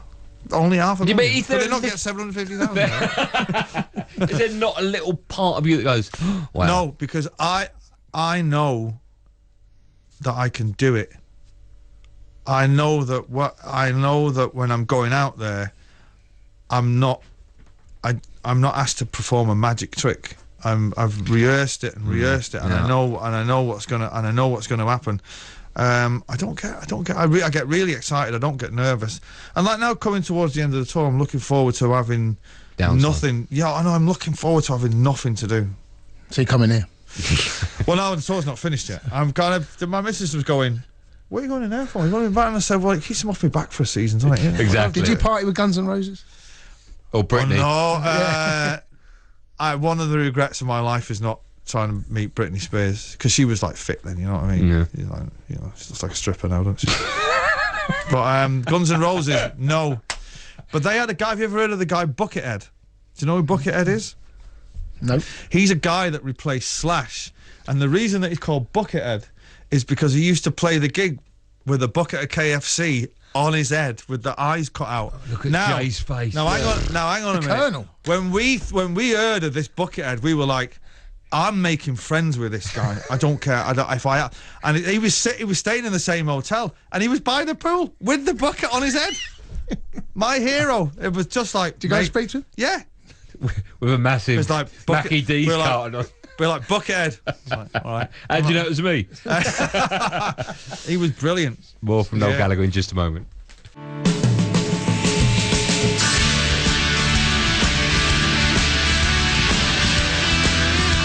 Noel Gallagher is with us. What? What's that song? Stay Young. Oh. What do you mean, what's that song? I could have said it's one of my own. What do you think? That's very derivative. That's a great tune as well, though. Derivative, man. You've not heard that for a long time? Stay Young. It's a B-side, right? Yeah. No, I haven't heard it. You don't like B-sides, do you? No, but that was a B-side. Oh, right. No, I don't write them as... The only song I ever wrote I knew was going to be a B-side was The Master Plan. Yeah, which is, I think... Well, that's my favourite ever song. It was the most stupid thing I ever did, was be as big-headed to when everyone said, you sure you want to do this as a B-side? Like, yeah, it'll be all right. It's an amazing song, that, isn't it? It is, and it's grown bigger as the years have gone by.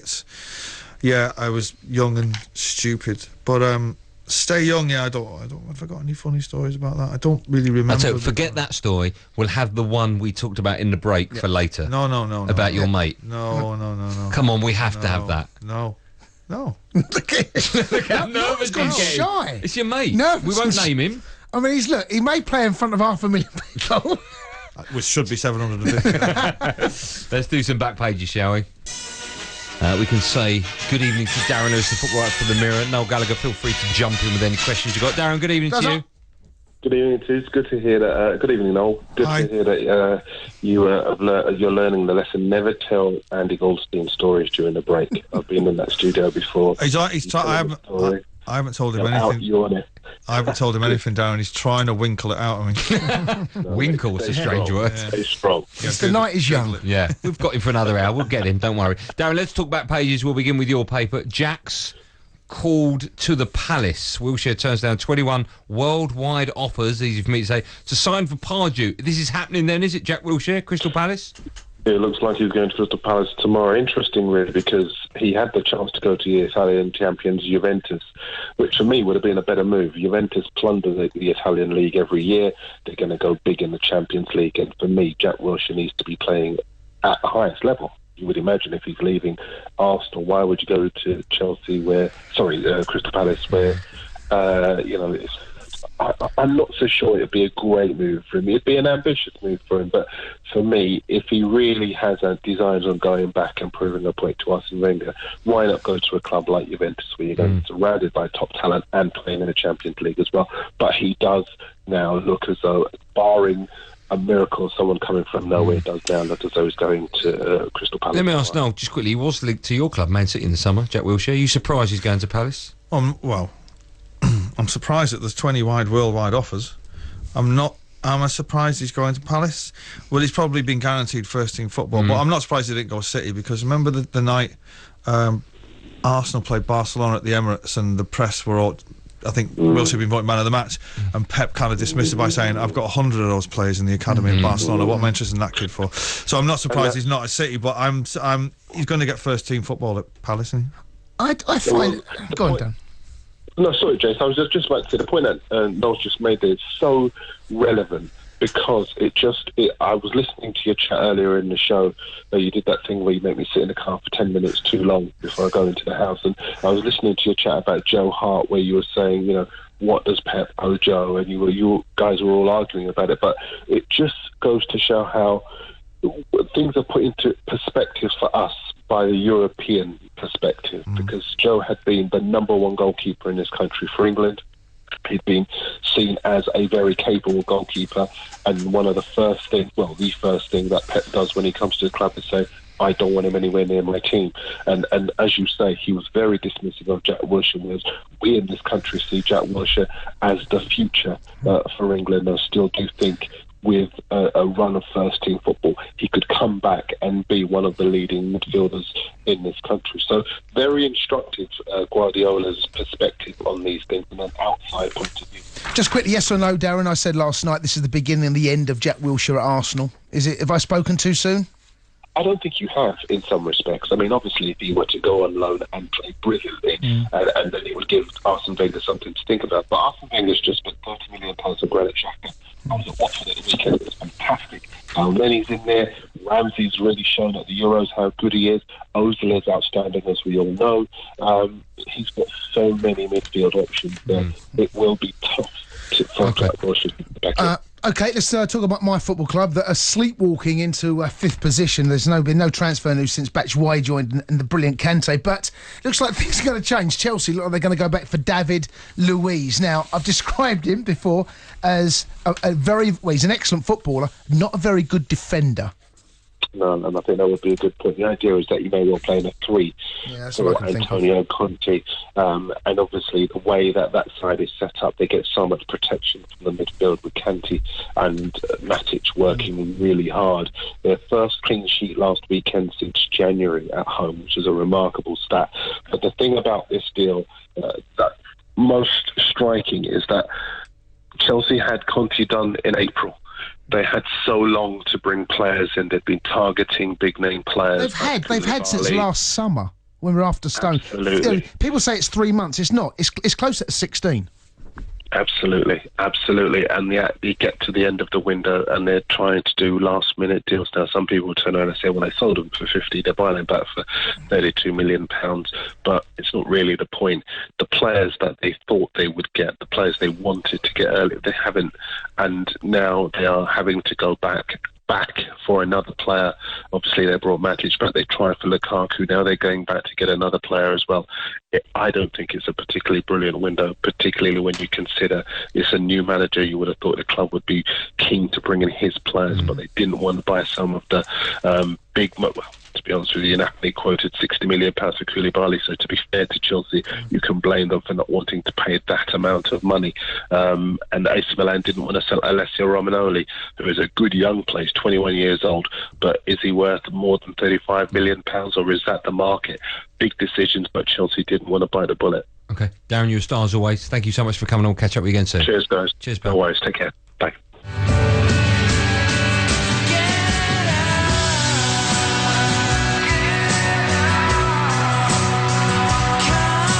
This is one of the songs that I play at the end of an evening when I'm drunk and sing loudly. Oh dear. Great tune.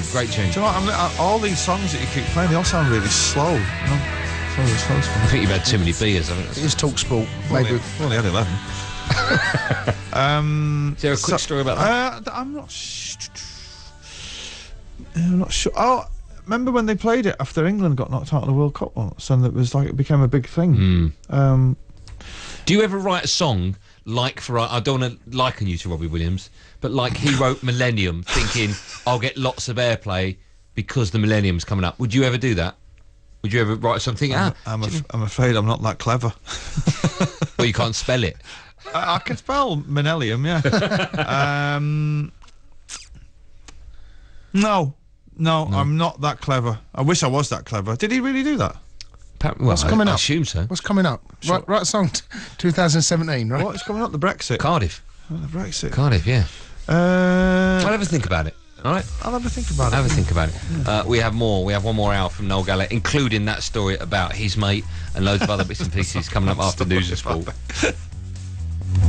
On DAB Digital Radio and 1089 and 1053 AM, The Sports Bar on Talksport.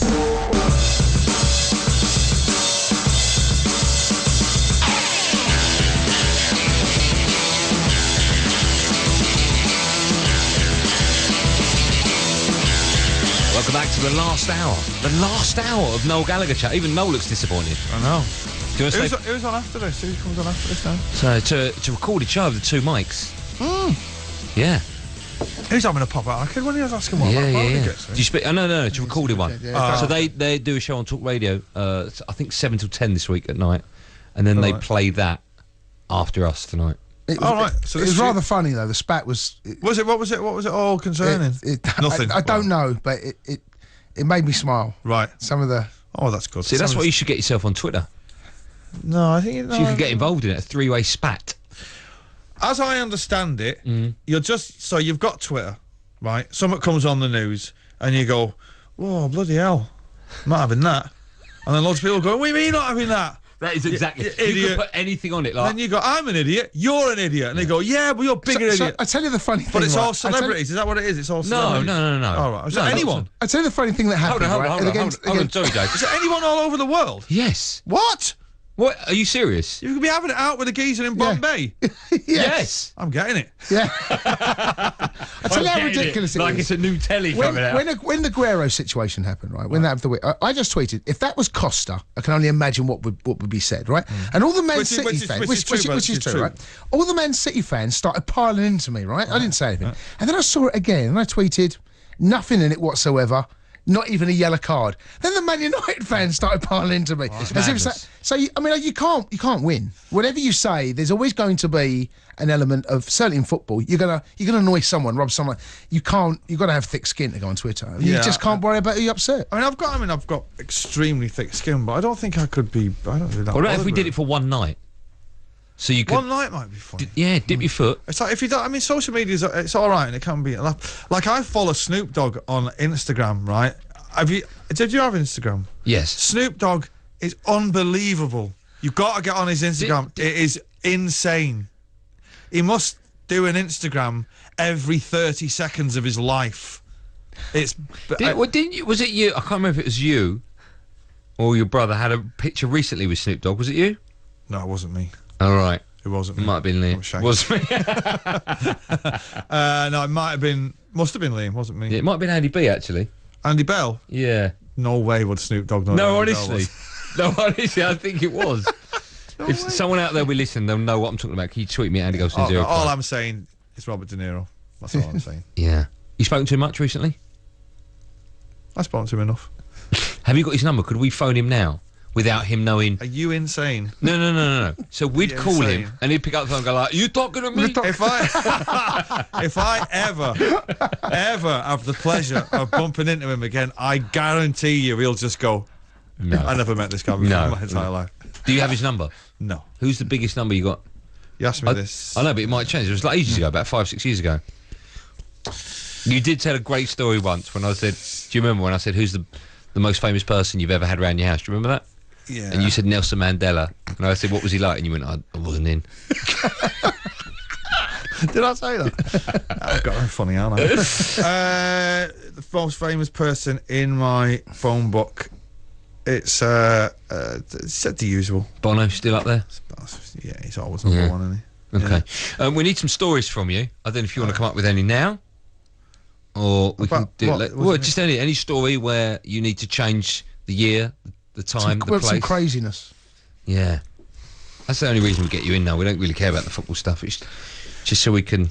I know you always drop this one on me. And I'm usually in the car on the way and we're going, oh!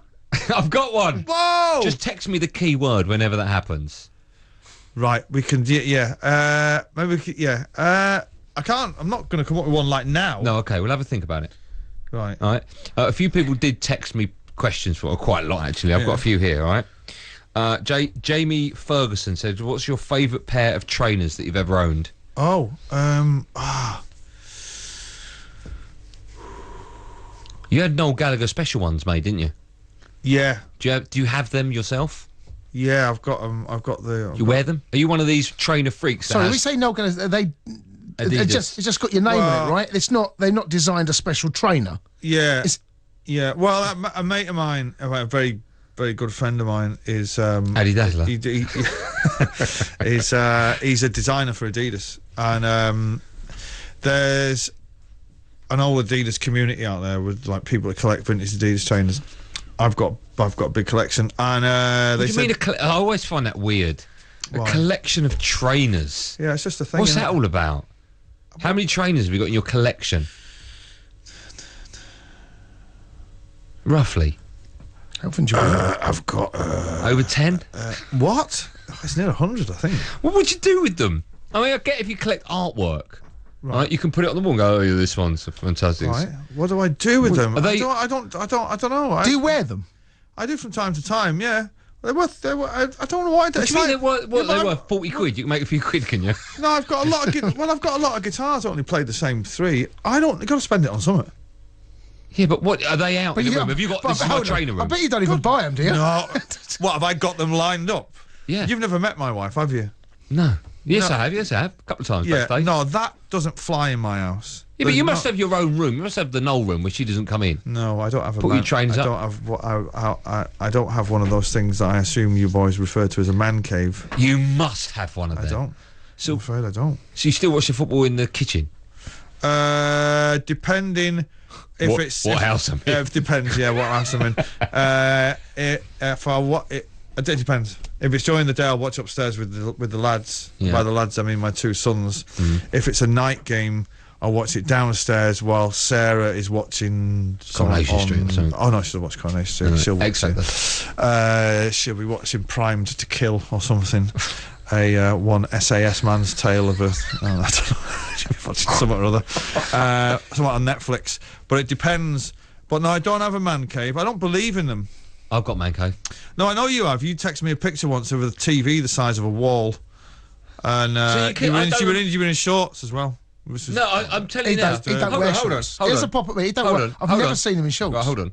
Mind you, had those That's not legs. me. I would never ever send you a picture of me in it wearing shorts. No, you weren't telling me. This is my telly. There's something was on the TV. You'd paused some score. No, it wasn't porn. It was some. It was some score. No. You were gloating over. No, that's not me. Oh, I would okay. never. Okay. Jason, do I wear shorts? It was when you had a skinhead. It was when you had a skinhead. I've never seen. How bizarre is that? He's not What? going That you had a skinhead? No, that I see. We lost a bet, right? Yeah. It must have been United beating City. It must have been a score. Must have been like that. something. Yeah. I don't know what it was. But anyway, no, I've not got a man. No, we all, you know, rooms for everybody in our house. I mean, what would you put in a man cave? What would you put in it? Porno mags and crisps. Where'd you hide yours? Not your crisps. In the kids' playroom. They're never going to be found there, are they? No, me and the lads just taking the kids out in the afternoon. When you say take the kids out, Yeah. I want to know more about your trainers. They're in a room in my other house that I don't use. Right. And what do you do? Do you like on your own? Do you like sit in the room and look at them all? No. Sometimes I have to go in there for. I'm a hoarder. I don't throw anything out. I don't throw anything out. Yeah, but will someone go in? All right. So I don't throw anything out. So if I'm kind of thinking, I'm going on tour. I wonder where that leather jacket is. Yeah. Find that. I'll have a look through. Yeah, but that's different. But then I'll go and then they'll be like, oh, pair of trainers there, and I'll go, oh wow, yeah, no, I'll take them out. Yeah, but it won't be one. There'll be 100. Yeah. What will you go? Oh, I remember these from the 80s. No, I don't talk to them. Gazelles. Put them on. you. Well, there was a huge exhibition, I think 2 years ago, of these people from Adidas did this vintage exhibition, and they used a few pairs of mine, and it went around the world, and the Japanese people were looking in glass cases, going, "Oh, very rare, Noel Gallagher, Adidas trainer." Yeah, they are very rare. They go for a lot of money on the internet. Yeah, they do. Yeah. No, What about your sunglasses? I've got tons of them. Yeah. Well, when I gave up, and this is the truth, when I gave up. If you're wearing real glasses. When I gave up the old Persian rugs in '98, I had a lot of money on my hands, right? A lot of spare disposable cash. So I bought a lot of sunglasses and trainers. Weird. Trainers and So have you got them sunglasses. lined up as well? I've got to say, I don't get as much enjoyment out of the trainers and the sunglasses as I got out of the other stuff. But all in all, you know, the trainers are all right. They went on an exhibition. People got joy out of it. So it's jeans, trainers, and sunglasses. And guitars. Yeah, but see, I get the guitars. Yeah. Would you ever buy? I mean, recently they did like a Beatles auction where you could buy McCartney's that he... McCartney's underpants. Yeah, it's something like that. I got him anyway. Would you ever go in for something like that? Do you see the value? If you could buy Paul McCartney's original guitar... I'll probably leave them to me. I'll probably leave them to my kids. So you get them? I'll probably leave them to me kids. But what would you buy then if something did come up? Because we've seen lots of stuff come up for auction, right? Yeah, I did. Would you buy a Jacko glove? Another glove? I'll tell you a funny story. Back in the 90s, when I bought Liam, it was one of his birthdays. I can't remember what it was, and I bought him out of a Beatles auction this necklace that John Lennon used to wear, and it was in a frame, and it was like a beads. Sorry, beads. Yeah, it was like a Native American Indian thing, and it came in a frame with a picture of it. I know exactly of him walking, getting on an airplane going to Greece or something. And I bought it for him. You know, it cost a fortune, and you know, Liam thinks he's a reincarnated John Lennon, and blah blah blah. He's like, hey, here's your necklace back, and I think, you know, what are you on about? You know. Anyway, so about 4 months later, I went to his house, and the frame was in the hallway. There's no necklace in it, and I said, where's that gone? He went, I wore it out, didn't I? And I went, you wore it out? And he went, I said, what happened? He said, I lost it. No. Yeah, he lost it. And I was like... Well, give us a ballpark what it was worth. I mean... Oh, it's a couple of grand, easy. More than that, even. It was a moment of weakness when I bought it from him. I don't know what I was thinking. But, you know, I kind of went, I believe you've seen this before, Mr. Lennon. And he'd... Lennon too? Yeah, he wore it out. Hasn't he got a rocking chair as well? Who? Your brother. Oh, has he? I don't know. I was told what he sits in, rocking back and forwards. I was told he sits or used to sit in the rocking chair with the beads on. He sits in the rocking chair now, googling my name. Listening to this. Just think, be sitting there now, thinking of a witty tweet. So, and leather jackets as well. You got thousands of them. Do you have them made? Do you have someone with a tailor? Now, I have had them. I have. Yeah. I had a leather jacket that I got, and it got stolen on a flight from Washington back to London. It got nicked out of the suitcase. You know, like you get the suitcase and you open it and half the stuff's not there. Right. And they stopped making this leather jacket. So... Can you tell us the name? It's from a firm called Lot 78, and they made these leather jackets, and they were called... The model of it was called George. Who knows why? No idea. I thought... Was it Asda, George? I was properly devastated at losing this leather jacket. And one of the perks of being who you are is, said to one of my girls in the office, find out who they are, get the guy on the phone. And I managed to get the guy on the phone, and they made me a load of them. Jay's got that relationship with Giacomo, haven't you? Nothing wrong with Giacomo, mate. You've got them with those Havaianas, those flip-flops. Leather. I want them, but leather. They must be leather. More from Noel Gallagher in just a moment.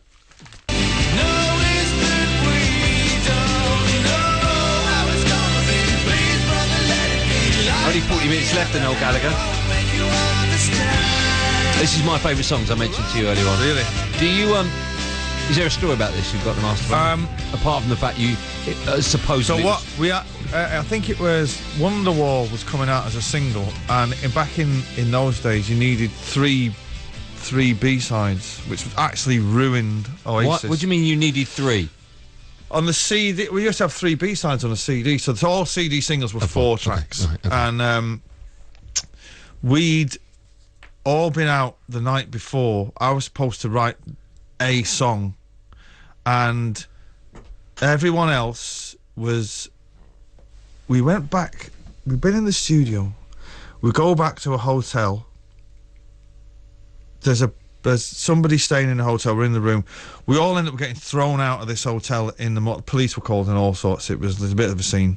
Still barred from the hotel, still to this day. I went to the hotel about 20 years later, and I was in the bar having a drink, and the guy called the police, and two police officers turned up in the bar and said, "You're gonna have to leave, I'm afraid, Noel." And I was like, "Wait a minute, what for?" And he said, "Because you're barred." And I was like, "I'm not barred from this hotel." And the guy came up, the same barman was there. He was a Scottish fella. He looked like Tommy Docherty, and we used to call him Tommy Docherty. He came out and he went, "I'll never forget, you're barred." And I had to walk through reception with a pint of lager and kind of leave it on reception. When I got outside, the two coppers went, "Can we just get a quick picture?" What happened at the hotel? You got barred. What was going on? Bad. People don't bar you from hotels. All right, somebody threw something out of a window. Unfortunately, it happened to go through the windscreen of a car that shouldn't have been parked where it was parked. It went through the windscreen, but it was... And then the police were called and there was a scene. Who threw it?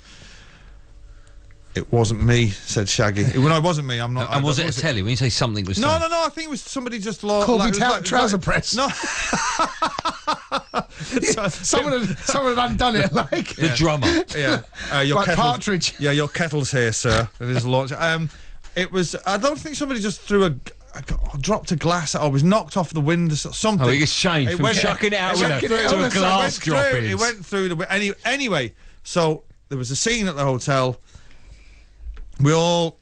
I went home, and then I got to the studio the next day, and one of the lads, a mate of mine, had turned up at the studio with no shoes and socks on, because he'd crawled out of the hotel room window onto a ledge, because the police were called, and he'd come out, and then he got to the studio, had no shoes and socks on. Hold on. Why? It's not like he killed someone. He didn't want to be arrested. Oh, okay. But he's on the ledge. Because there might have been other things in the hotel room. Okay. Right. And anyway, so I got to the studio. That's stupid of me. I got to the studio and no one else was there. And I... Obviously, before mobile phones, like, where's everyone? Well, oh, you all went out last night. What happened? I was like, oh, God, man, a scene happened at the hotel, blah, blah, blah. And as I was waiting for everyone to turn up, I wrote that song in the kitchen in Maison Rouge Studios, which is right by Chelsea's football ground. In how long? How long did it take to write that? And genuinely, it took me under an hour from the start to finish. Do you and know... I wouldn't... Can I try and guess the hotel? Go on. It's not the Harbour Hotel, is it? No, the hotel wasn't. The hotel wasn't in Chelsea. I'll tell you what the hotel was. We're still barred from it. It was the Columbia on Bayswater. So you're barred from Columbia as well. Just beside the FA's offices. Ah, yeah. And but I wrote that song in the kitchen at Maison Rouge, and I wasn't even on my own. There was loads of people just milling around, and I wrote it. We recorded it that night. But when you write a song like that, I actually think I might have wrote. Hang on a minute. Oh, maybe I've got that wrong. Maybe I've got the name of the hotel? No. I think I might have got that wrong. But anyway, it was recorded in Maison Rouge in under an hour. Maybe that's it. But no, the thing about the hotel is true. Okay. So where did you write the master plan? I've got a feeling. You told a lie? No, I've not told a lie. I think I have told a lie. Did Maybe the I've told a lie before. Did the American woman come up with this? No. I think I might have wrote. I don't know. She wasn't wearing John Lennon's beads, was she? I'll have to Google myself. She was wearing it, but you couldn't see her. I'll have to Google myself here. I think I might have actually. No, do you want me to Google it? That's not true. What do you mean? What's not true? No, because I can picture the lyrics now, and they were on a sheet of paper from a Japanese hotel room. Do you still keep those lyrics you write? I mean, you often see. I've got a lot of handwritten lyrics, but really annoyingly, the ones from Morning Glory and Definitely Maybe, because it didn't. Obviously, the band weren't that famous then. They all ended up in a waste paper bin, just like wrote them, and that was it. And I think as much as we've got is photocopied versions, I don't think I've got the original. But the master plan ones I've got, and the later ones I've got, and now they're just written on iPads now. When you write a song like that, I mean, it's an incredible song from beginning to end. Do you know as soon as you put pen to paper that it's going to be a goodie? Does it come from, where's the inspiration for that come from? I don't know.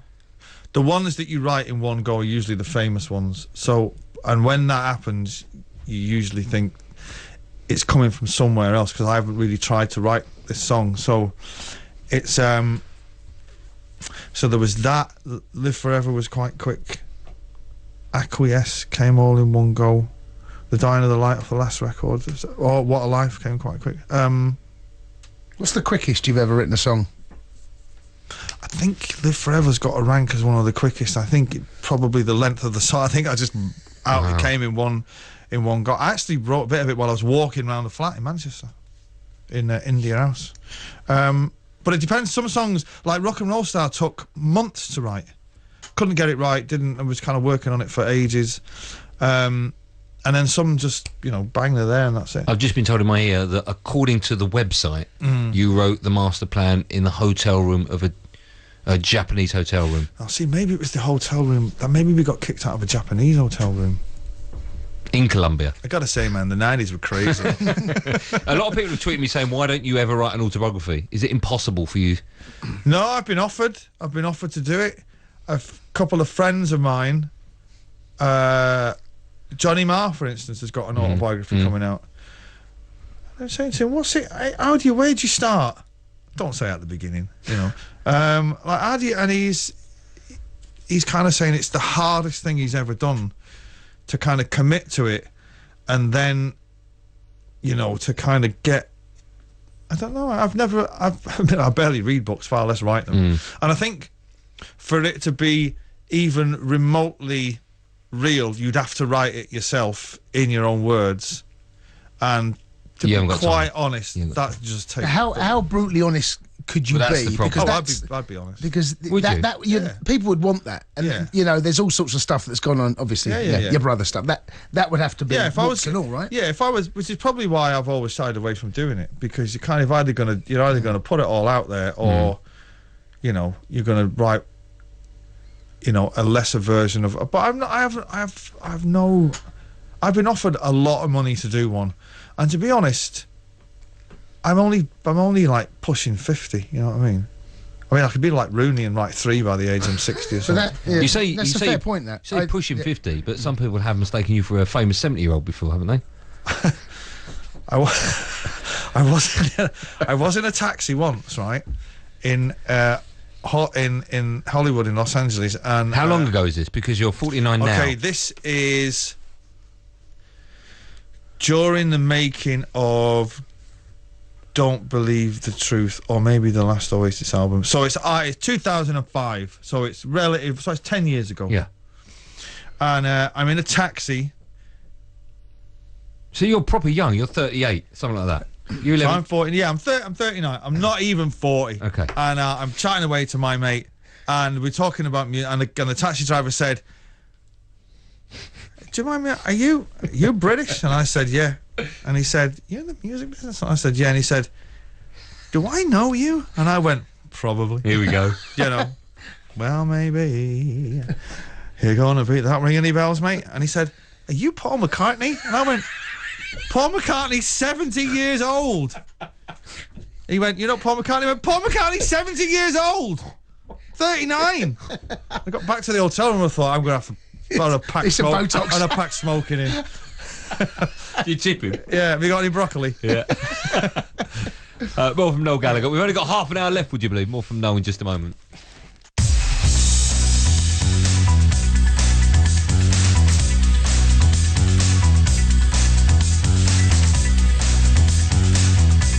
No. We got a story. No. If you're listening on your DAB radio and you press your green button, you'd have heard everything. No, just...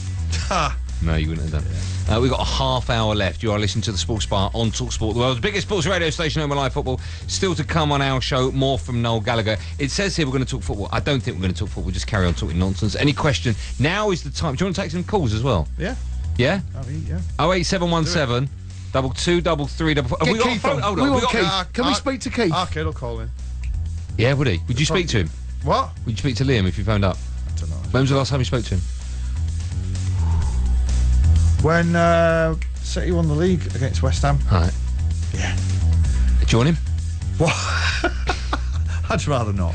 Okay. Everyone apart from Keith. Liam. Keith. I'd like Keith to speak to Noel. 08717 223344. Any question you've got for Noel, now's your chance.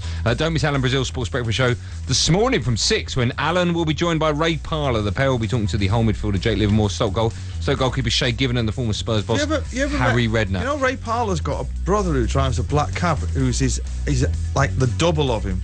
And he was giving me a lift from somewhere, and I was talking to him. I thought, I went, you look like Ray Parlour. He went, he's my brother. I'm like, no, I can't believe it. He's absolute double. Are you sure, though? Yes. It wasn't just a cabbie going... He didn't think you were Paul McCartney, did he? Hang on a minute, he was black. Remember, for all the latest political news and views, tune into our sister station at Talk Radio. All you need to do is retune your digital radio. More from Noel coming up in just a moment. First with the sports headlines is Elliot Cook.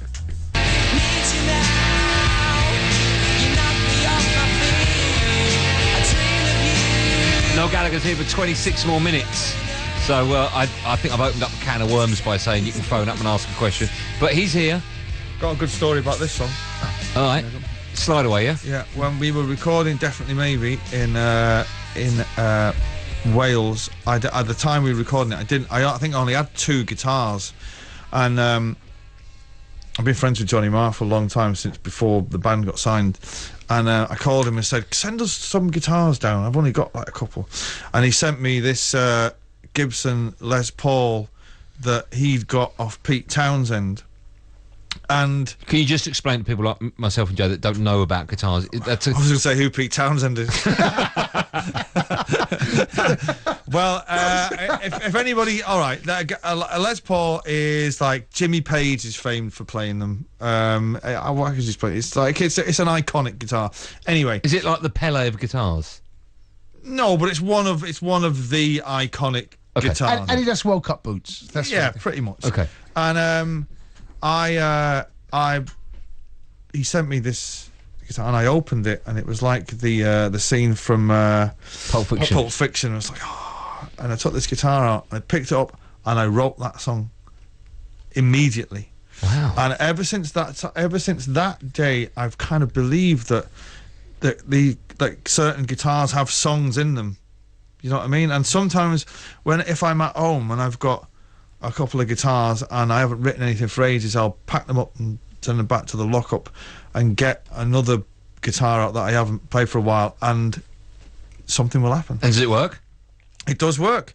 And that song, I remember telling Johnny years later, and we was kind of like going, that song was in that guitar, and he was going, what, he thought that he could have got it out? Well, yeah, he could have got it out. He could have got it, yeah. And he's always said, you know, you do really owe me some royalties for that, you know, because it was my guitar. And incidentally, I never gave him the guitar back. You still got it? How many guitars you got? Loads. I get given them now, so I don't really buy many of them. Roughly, how many you got? More than trainers? Oh, yeah, for sure, yeah. You got more than 100 guitars? Yeah, I'd have thought, yeah. I probably got about 100 basses, never mind guitars. Hold on, that's also a guitar though, isn't it? Yeah, it's the one with 4 strings at the right. So you got 200. You got 200, give or take. I'd say guitars. I've got over 100, and the real good ones, I've got easy 90 odd. The one that was smashed. Yeah. In the incident. Yeah, still got that. What do you mean you still got it? Yeah. Well, these people there are guitar doctors, and I've had guitars that have been damaged on stage, and honestly they've been in bits, and you'd think they could never be repaired, and you send them to these guys and they're like wizards, and it comes back and this guitar that sounds exactly the same. Doesn't look like it's ever been. It looks brand new. But does it sound the same? Because you'll know. The one that was smashed, I never really played that anyway. That was a spare. That's lucky. Well, you got to have one, you know, in case one of them gets smashed up by an angry brother. Singing around the ear with the other one. Did you smash a guitar in response to the guitar smash?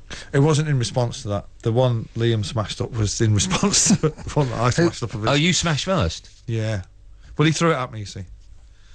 Right. He threw his guitar at you. Yeah. You caught it and smashed it. I didn't catch it. It hit the wall, and I might have put my foot through it. Okay. What, the wall or the guitar? Shot, yeah, put a shot. It did feel quite satisfying. I've got to say, there's kind of it was strangely addictive. Was there a moment when you did it when you went, "Oh, this might be a bit"? No. Okay. No. Should we take some calls? Let's do it. Yeah, you ready, Noel? Yes, let's do it. Let's say hello, good morning to Sam, who's a Chelsea fan. Morning, Sam. All right, lads. All right, Sam. How you going? All right, you want to say hello to Noel? All right, how are you? All right, Sam. Next caller, please. Go on, Sam. What you got?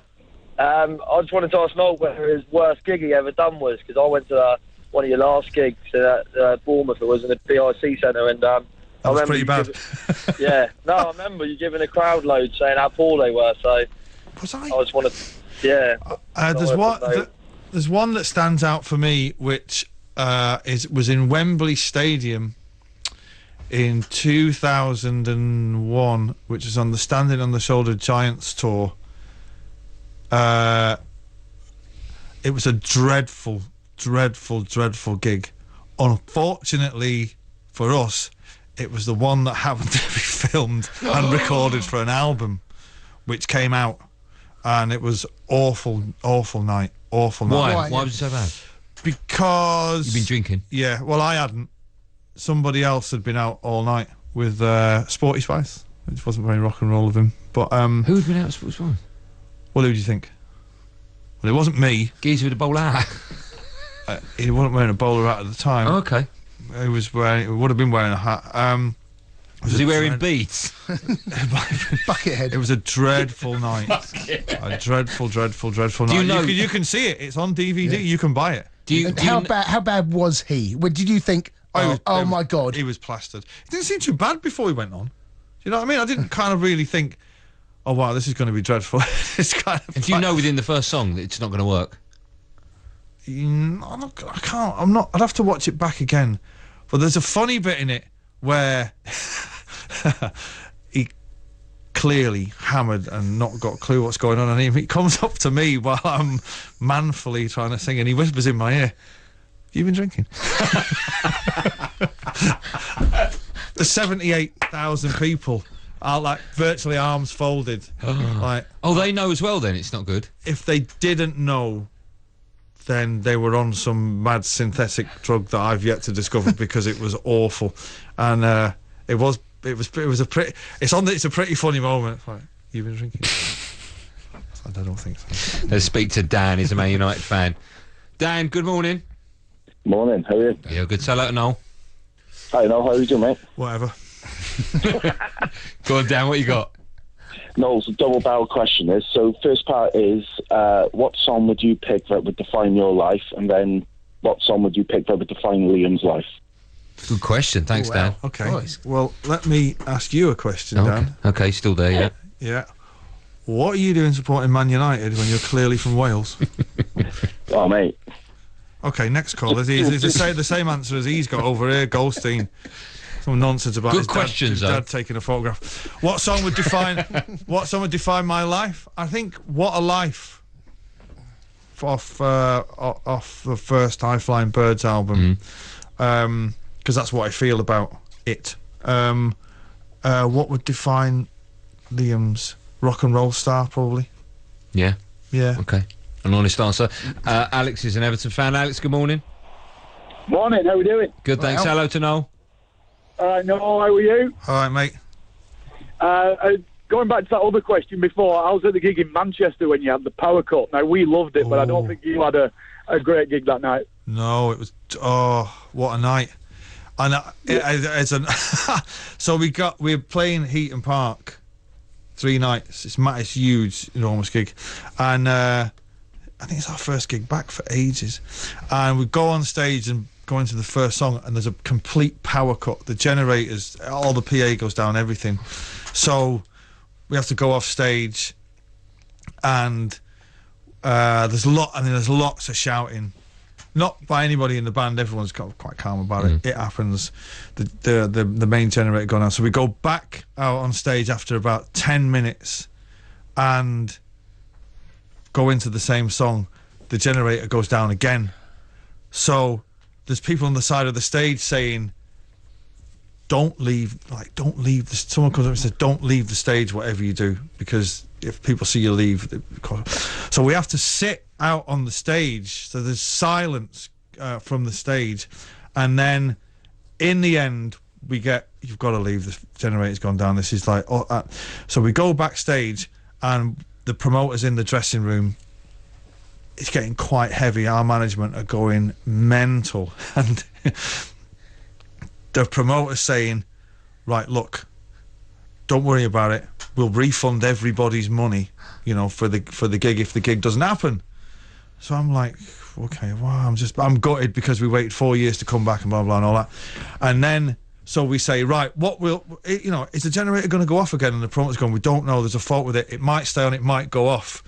So somebody says, look, if the gig goes off again, we'll give everybody their money back. So you're sweet, your fans will be cool and all that. Right, great. So as we go to walk on the stage, Liam walks on first and just goes, right, in his head he got it all wrong. And he went, right, this is a free gig, so everyone's going to get the money back. And the generator never broke down, right? Jeez. So I cannot begin. So anyway, we do the gig and I'm looking at him going, where did he get that? That's not what was said back there, you know. The generator, this is a free gig. So we come off stage and everyone's like, wow. So we had to get loads of people, like, I won't say the word live on radio. Loads of people started to apply for the money back, and I was like, that's out of order, man. We've done the gig, you know what I mean? So we had this brainwave of, we somehow managed to get these checks with our pictures on and send them the money, thinking, well, the checks become memorabilia, so they won't cash the check. Brilliant. We got away with it. And it worked. Yeah. So there's checks out there, real checks that... Yeah, they're out of date now. Before you start asking. So I think like a very small percentage of people cashed in the check. So we had these like So you sent a check to every single person, or only the ones that everyone applied? that applied for the money. Right, back. okay. How many are we talking roughly? It was 10,000, 5,000? The gig was set. The gig. No, was, that wanted their money back. That got the checks. I'd be guessing. I mean, it was tens of thousands, and I think these checks were given out. Somebody came up with the idea. Right. Let's do Make the check as a thing. memorabilia. And I never come up with the idea. It's the one great idea I never came up with, and I was like, Genius. It is genius. It is genius. It is. And they're probably worth now more maybe than the price of the maybe ticket. yeah. If you've got a question, you've got 14 minutes to get dialing. 08717. You've got a check. You've got Let us know if you've got a check as well. 08717 223344. I chose this one because from the album it's off. That's my favourite song on the album. Oh, really? Good tune, yeah. You like it? Yeah. One of yours? I must say just quickly, because I haven't said it tonight. You've got a third release in the Oasis Chasing the Sun 93 to 97 series. Be Here Now. Yeah. It's going to be released on October the 7th. It's on Big Brother Records. I don't know why I'm telling you that. And the album follows the successful re-releases of the legendary Manchester band, that's your band, first two albums, Definitely Maybe, and What's the Story, Morning Glory. Yeah. It's a special edition CD, deluxe download and super deluxe box set. Is that right? It features content of B-sides, rare unreleased Oasis tracks from the Be Here Now era, plus brand new Noel Gallagher mix of Do You Know What I Mean? Which is amazing, by the way. I heard there's about 4 versions of it. No, there's... There's 4 versions. What, on the album? Oh, there'll be a live version, there'll be the demo, there'll be the actual version. No, there's 4 different versions of it. Oh, yeah. Well, I've only and they're one. good. And then it says here, Noel says, as years went by, I started to accept... Get him to say it now. As years went by, I started to accept... He can't see on this phone. The songs on Be Here Now were, in fact, insanely long. Too long. They are. Some, I can't remember who, had the idea that we re-edit the entire album. We got as far as the first track before we couldn't be asked anymore and gave up. Yeah, that's true. It sounds blanking mega, though. Well, yeah, it does. It does. It sounds great. It's not my favourite Oasis album, but lots of people really do love it. And love it. It is a great album. Yeah, it's very of its time. I got to say. I remember surrounding the time. I mean, it's 97. It was the height of the madness, and I'll always never forget the tour that we went on. That tour, that Be Here Now tour, was the best fun I've ever had on tour. Ever to tour as the biggest band in the world when you could have any whim you wanted. It's pronounced woman. In any whim. You could call anyone anywhere. Excuse me, darling, I have a whim and you must now deal with it. It was a brilliant time to be in that band. And it was... we had a sound man quit because there was too much choice in catering. What? Indeed. Too much choice in... Yeah. What do you mean? Like bread roll or He was like, French I don't know bread? I don't know what to eat. There's too much I've had enough. That was it. Gone. There's a deeper, darker story that's as not to the why he real left. reason. Well, yeah, of course. Oh, right. You know, but it was all... I didn't know if you were giving me a clue or you wanted something from me. It was a brilliant tour. You know, quite a lot of the time you say throughout like the early 90s you can't remember a lot of it. Is that genuine? Yeah, I don't know. Yeah, I mean, when we were doing the documentary, the guy that was asking the questions, the researchers were unbelievable. They were pulling out bits of film. I have no recollection of being in the room, you know, and when your memory starts to get jogged, you know, you're kind of, oh, yeah, that was her name. Was an hotel room in Japan. That was what it was. Okay, I get it. In the break, you told us. I said, "Come on, you must have another story." And then you started telling one. I went, "No, wait till we're on air." Okay, I've got to start. It's right. So you're not. I mean, it is out there, but it makes me chuckle every time I even think of it. Do you need to blank out years and dates? No. Okay. So some of your posher listeners will be aware of the something physiological happens when you open a bottle of champagne or sparkling wine. Blue Nun. Depending where you come from. Yeah. And to keep it, I never seen this till I moved to London. To keep it, you would keep it fresh. You would put a fork upside down in the thing, and the handle, the pronged bit, and the handle would be down into the bottle. I could never understand why it kept champagne fresh, but by Jesus, it did. And I only knew this when I moved to London. Anyway, so our kid's round at my house one night, and he opens the fridge, and there's a bottle of champagne in it with a fork in, and he said, "What have you got a fork in the bottle of champagne for?" And I said, "Well, it keeps it fresh." Does it? I said, "Yeah, it keeps it fresh." And he went, "I'm not having it." And I said, "That champagne is 2 days old. Still fizzy." He's like, "No way, that's amazing." About a week later, I went round to his house. He had a fork in a pint of milk.